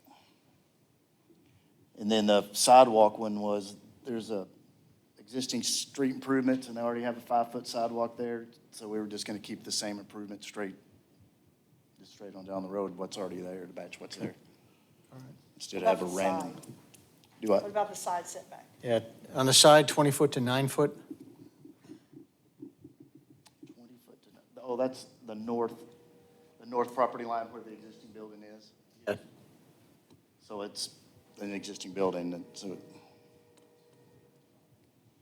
Well, this property has two fronts, so it's two fronts and two sides, not a back, even though it's the highway on the backside. Thank you. Any questions or comments at all from the audience on this Masters of Disaster out on 48th? To the commission, any questions or comments? We would deal with the variance first. That would be a call for the vote on the variance. Call for the vote. Thank you, Mark. Call for the vote. Your icons are on. Let's vote. That passes unanimously, 9-0. We need a motion subject to the staff comments, and there were a lot of staff comments. This would be, again, the project for the Masters of Disaster, and a motion that would be subject to the staff comments. Motion subject to staff comments. All right. Thank you, Jennifer. Second. Thank you, Mark. You ready? Vote.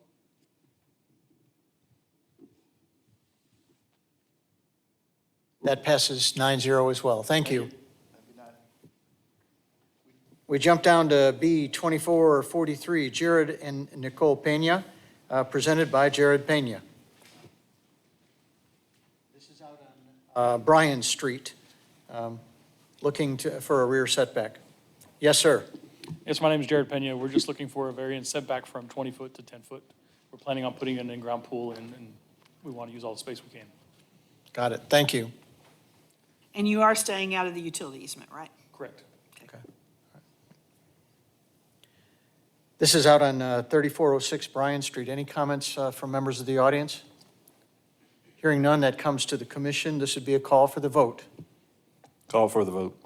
Mark Cloud, call for the vote. If you're ready, vote. Passes 9-0. Thank you. Thank you very much. We go down to B 2445, Stephen and Melissa Hart. This is on North Pump Station Road. Our variance requested on the side setback, 20 to 10 feet, presented by Stephen Hart. Stephen Hart. Yeah, we were just looking at a variance to bring it from 20 foot down to 10, so we could do a bedroom and bathroom extension on the house. Have any staff comments? Nope. No? This is out on North Pump Station Road. Any questions or comments from the audience? To the commission, any questions or comments? If not, this is a call for the vote. Call for the vote. Thank you, Mark. Call for the vote. That was Chris. I'm sorry, Chris. I looked down there, Chris, I really did.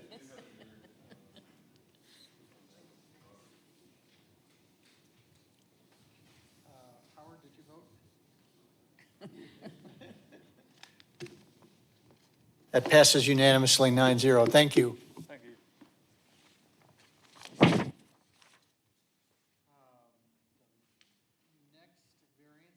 I'm sorry.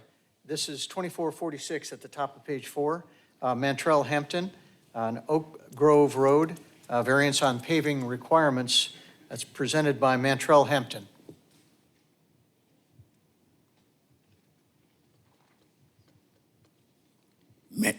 Mantrell Hampton. Evening. All right. What you're asking is to put in some gravel parking for temporary use, and you're willing to do a bill of assurance? Yes, that is What- correct. What time frame would you want on that bill of assurance? 2 years. 2 years? Yes, ma'am. Okay. And your intentions is to eventually build something different at this location? Yes, ma'am. I've engaged with Core Architects and ESI. Okay. So I'm Just working with- let you use the existing building until you get all that taken with just gravel parking? Yes, ma'am. Okay. Got it. All right. 2-year bill of assurance.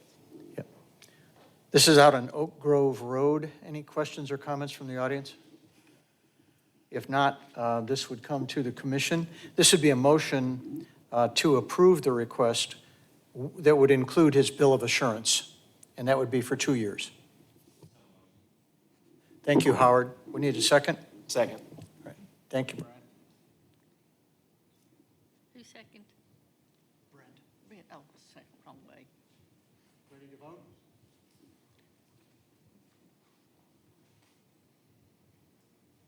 Passes 9-0. Thank you. Thank you.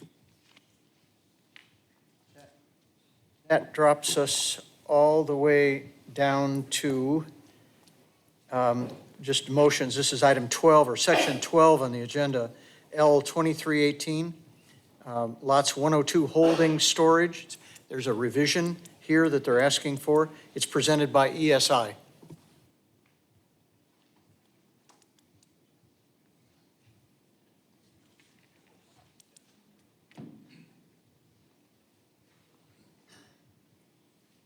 Charles Palmer is my name. I'm the owner of the property, the storage on Butterfield Coach and just south of Robinson Road. I think there's 3 issues here. One pertaining to whether there needs to be a change of use for some buildings that I put up for RV storage.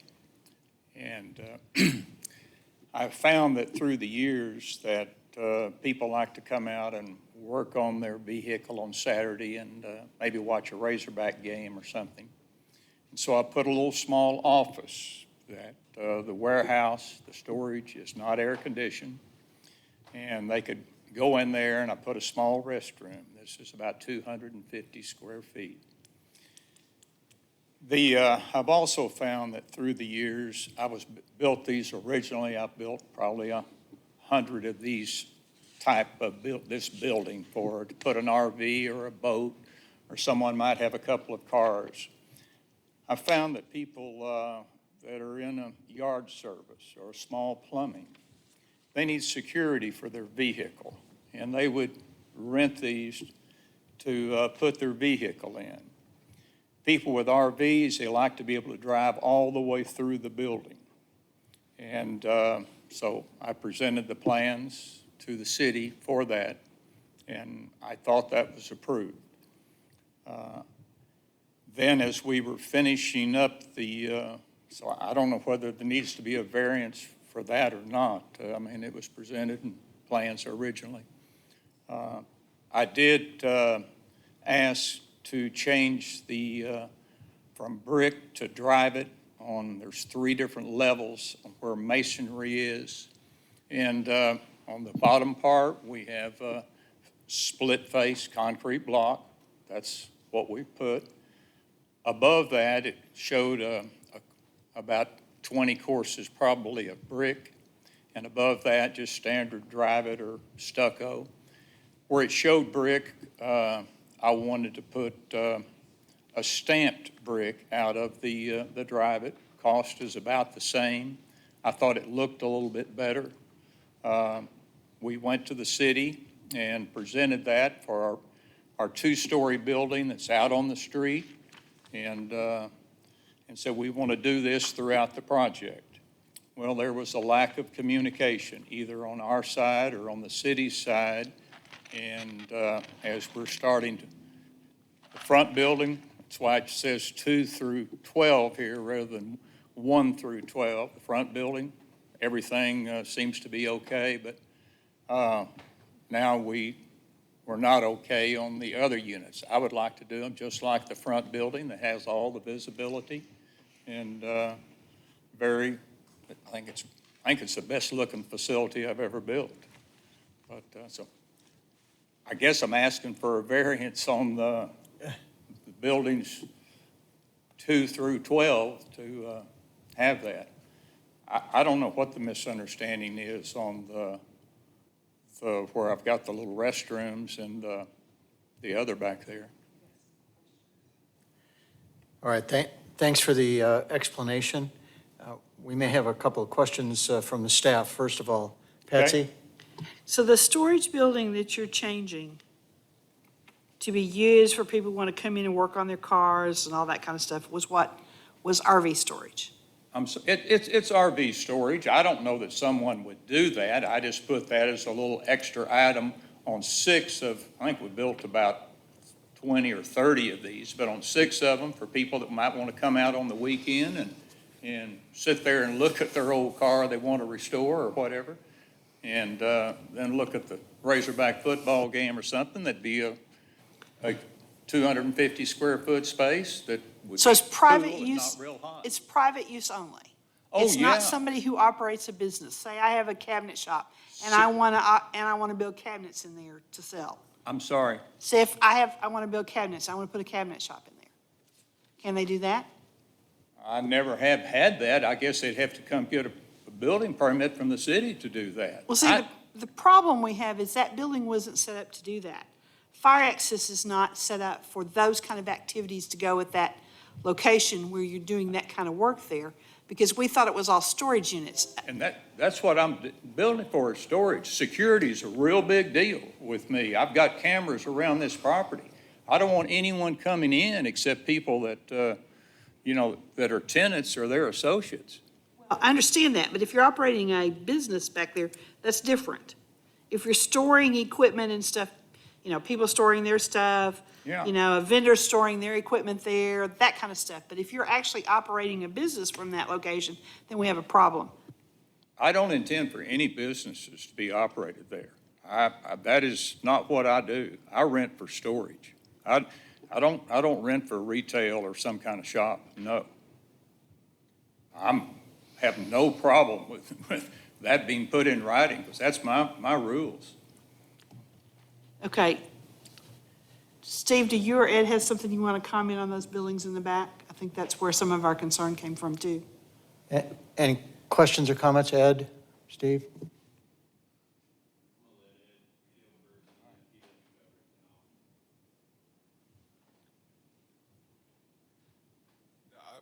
Just real quick, the buildings themselves, as they are built, the access is sufficient by code.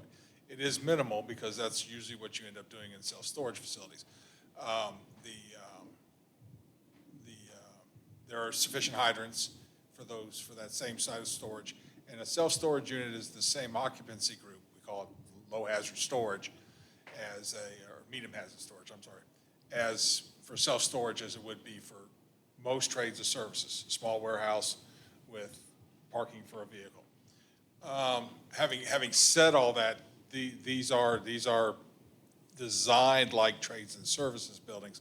So there is some concern that it would be different as far as what you anticipate would be there and what was actually there. From a fire standpoint, I don't know if there would be any seriousness in trying to operate out these. Obviously, there'd be certain things that you would never be able to operate down there. That would be high rack storage over 12 feet, a cabinet shop, a furniture upholsterer, anything that would have something that would have large amounts of flammable. Understand. Where you would actually be working in there with a number of employees. What you're describing almost is just a storage room with a bathroom. And That's what it is. And a small office. It is really unusual in that how is your security maintained and how is that access obtained, as, you know, you have people who have self-storage and then you have people who are actually having to go in and out of there every day. Not to say that every self-storage unit group out there has people that store stuff in those self-storage that are running businesses. And there'd be certain things that would not be allowed in there. Big thing is mattresses. We have a big problem with self-storage facilities where they bring in, you know, stacked mattresses up 12 feet because they don't want to buy a warehouse. And sprinkler. So those things are not allowed, and it would not be allowed. The issue here, the other issue that does come up is access to the fire department for coming for routine inspection and business licenses. Will these businesses have business licenses? If you're parking a truck in there and you're coming in, day out, would you have business licenses? Does it have the fire extinguisher and all the stuff that goes with that? I would appreciate any help from you in making sure that doesn't happen, because that's not the tenant that I want in there. I want people that are storing their vehicle there. They might come out once a month or something and We would need you to help police that because we can't see that from the street. And the curtilage, the part that we're allowed to actually go to, ends at your gate. Unless we have some reason to enter your property, it ends at your gate. Okay. Thanks, Ed. We walk Thank the you. property regularly. That's the first thing we do every morning is walk the property. Like I say, we've got cameras recording what goes on, and so it would come in and look at our tapes that we keep. It would show up real quick that I don't want a business there. I don't want a business. That's not what I do. Any other questions or comments at all from staff? Patsy?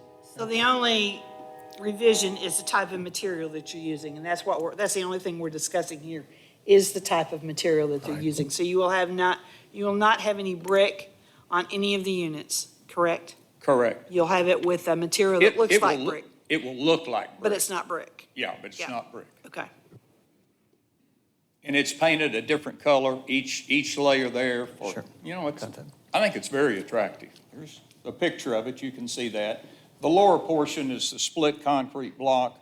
The white does have the brick stamp on that.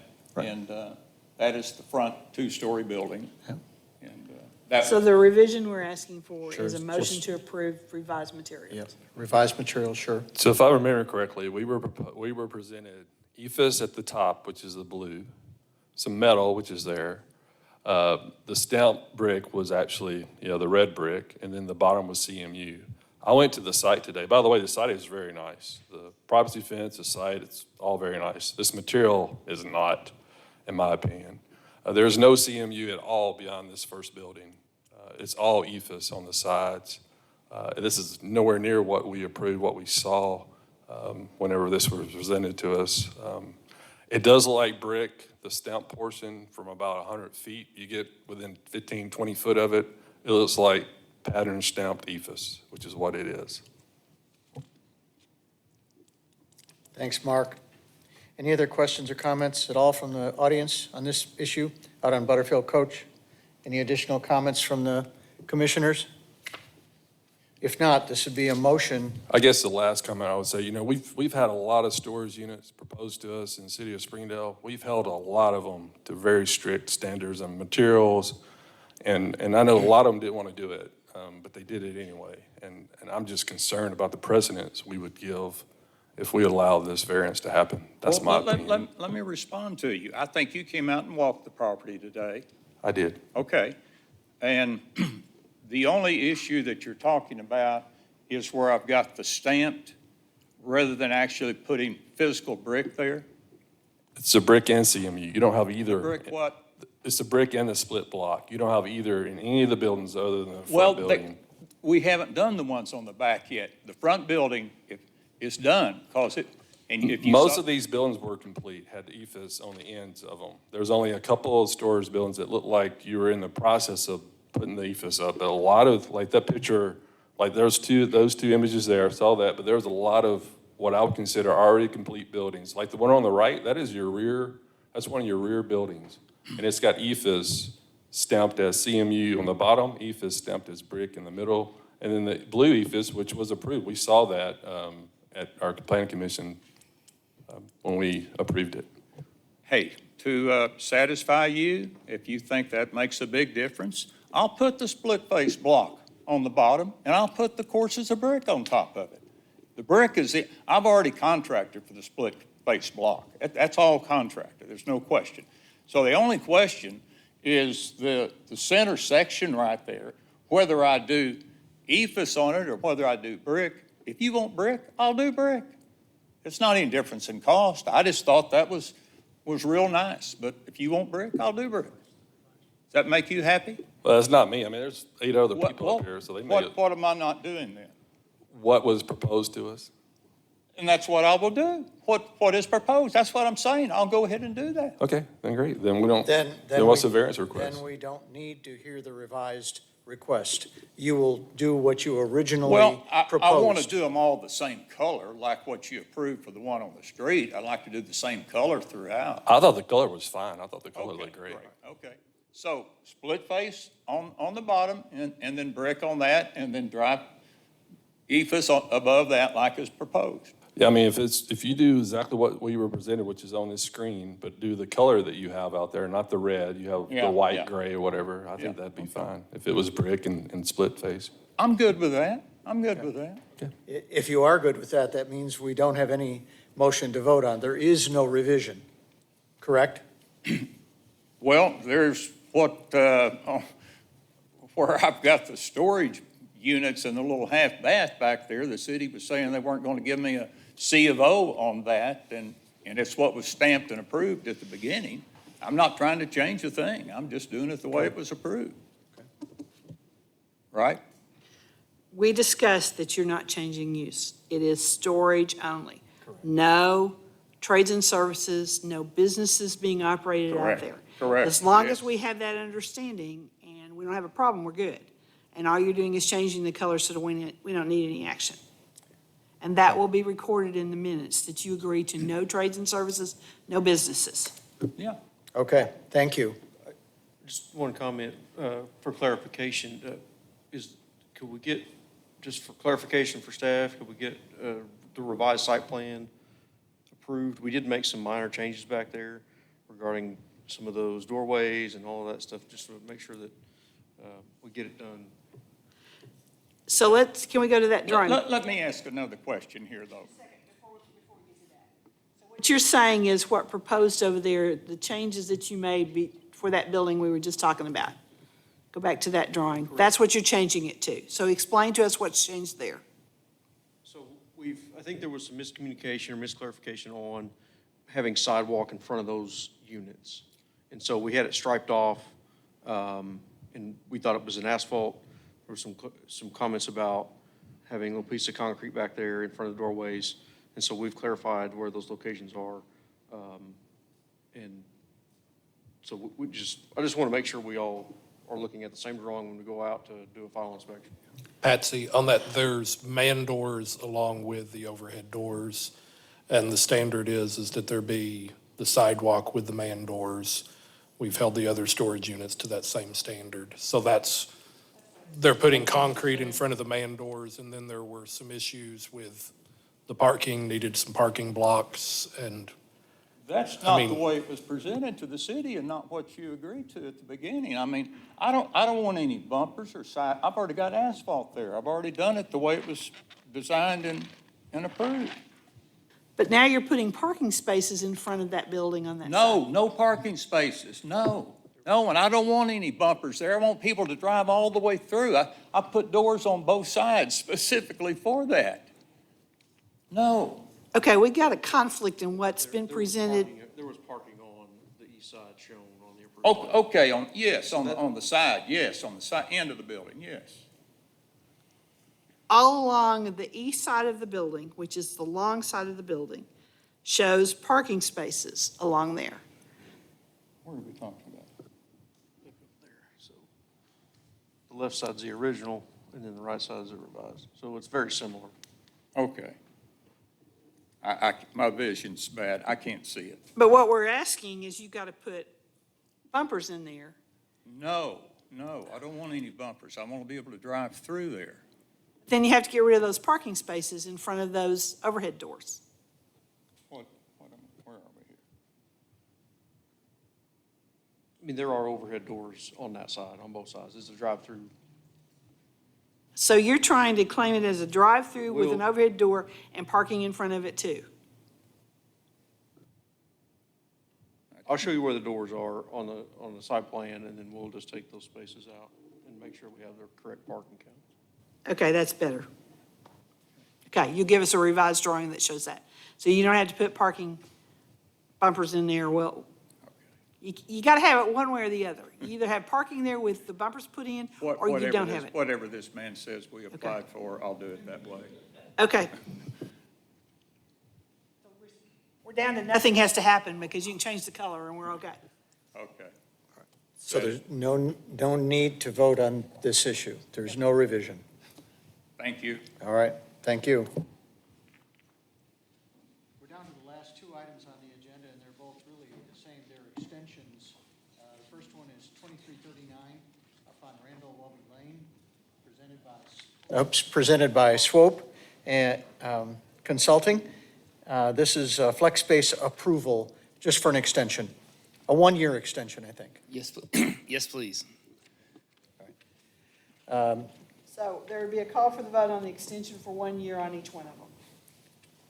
Okay, I had that as a motion and a second. I didn't have it as a call for the vote. He's asking for a 1 year. You can do a motion in a second if you want to, but. A 1 year? Basically, he wants a Yes, 1 year please. extension. All right, let's do a call for the vote on, first of all, the Randall Welby flex space. Call for the vote. Mark Cloud, call for the vote. You ready, vote? Passes unanimously, thank you. Thank you. And again, the last one on the agenda, 2340, the Netzel Granite Shop approval. This also is a one-year extension. Yes, I that's believe, and this too would be a call for the vote if that's okay. Call for the vote. Thank you, Jennifer. Icons are ready. Vote. And that passes unanimously as well. Thank you. Thank you, appreciate it. We're at the end of the agenda. Patsy wants to ask a question about a work session in June. Yeah, a couple of things, just to let you know, the denial of the variance for the property out on Julio Road was appealed to City Council. We are awaiting a survey to be submitted to verify what the actual dimensions are. I don't know that we're going to have it in time for next Tuesday's City Council meeting because it's got to be in the office by Thursday at noon, so that one may be extended. The appeal of the church over by the Samaritan House was overturned by the council. They were given the condition that they had to have a insurance policy to cover the parking on the Samaritan House, and they brought that in, so all that should be taken care of. They can move forward on that one. Work session on the 18th. Are we good? Are we going to have enough people here? What we need to talk about is the land use plan, idea of mixed use, a mixed use zone, and how we handle infill, because I think we're going to have to deal with both of those issues in the very near future. So are we going to have enough people to have a work session? Anybody going to be gone? June 18th. June 18th at 5 o'clock, and we'll meet down in the community room. Does that look okay? Okay, good. We'll be ready for you then. That's all I have. Thank you, guys. Can think the voting can I went- mention one thing? In case you guys have not met Jenny Neal yet, she's our newest planning employee, so you'll be seeing her at the front desk. And any feedback on the zoning, on the voting? It seemed to go really well. That was great. Did y'all have any problems over there? Jackie, you get great credit for getting this set up so it worked because. Great job, it Jackie. went through That was pretty great. easily. I think I won most of them. I think I was the first to vote most of them, so I'm just saying. I'm not competitive, but.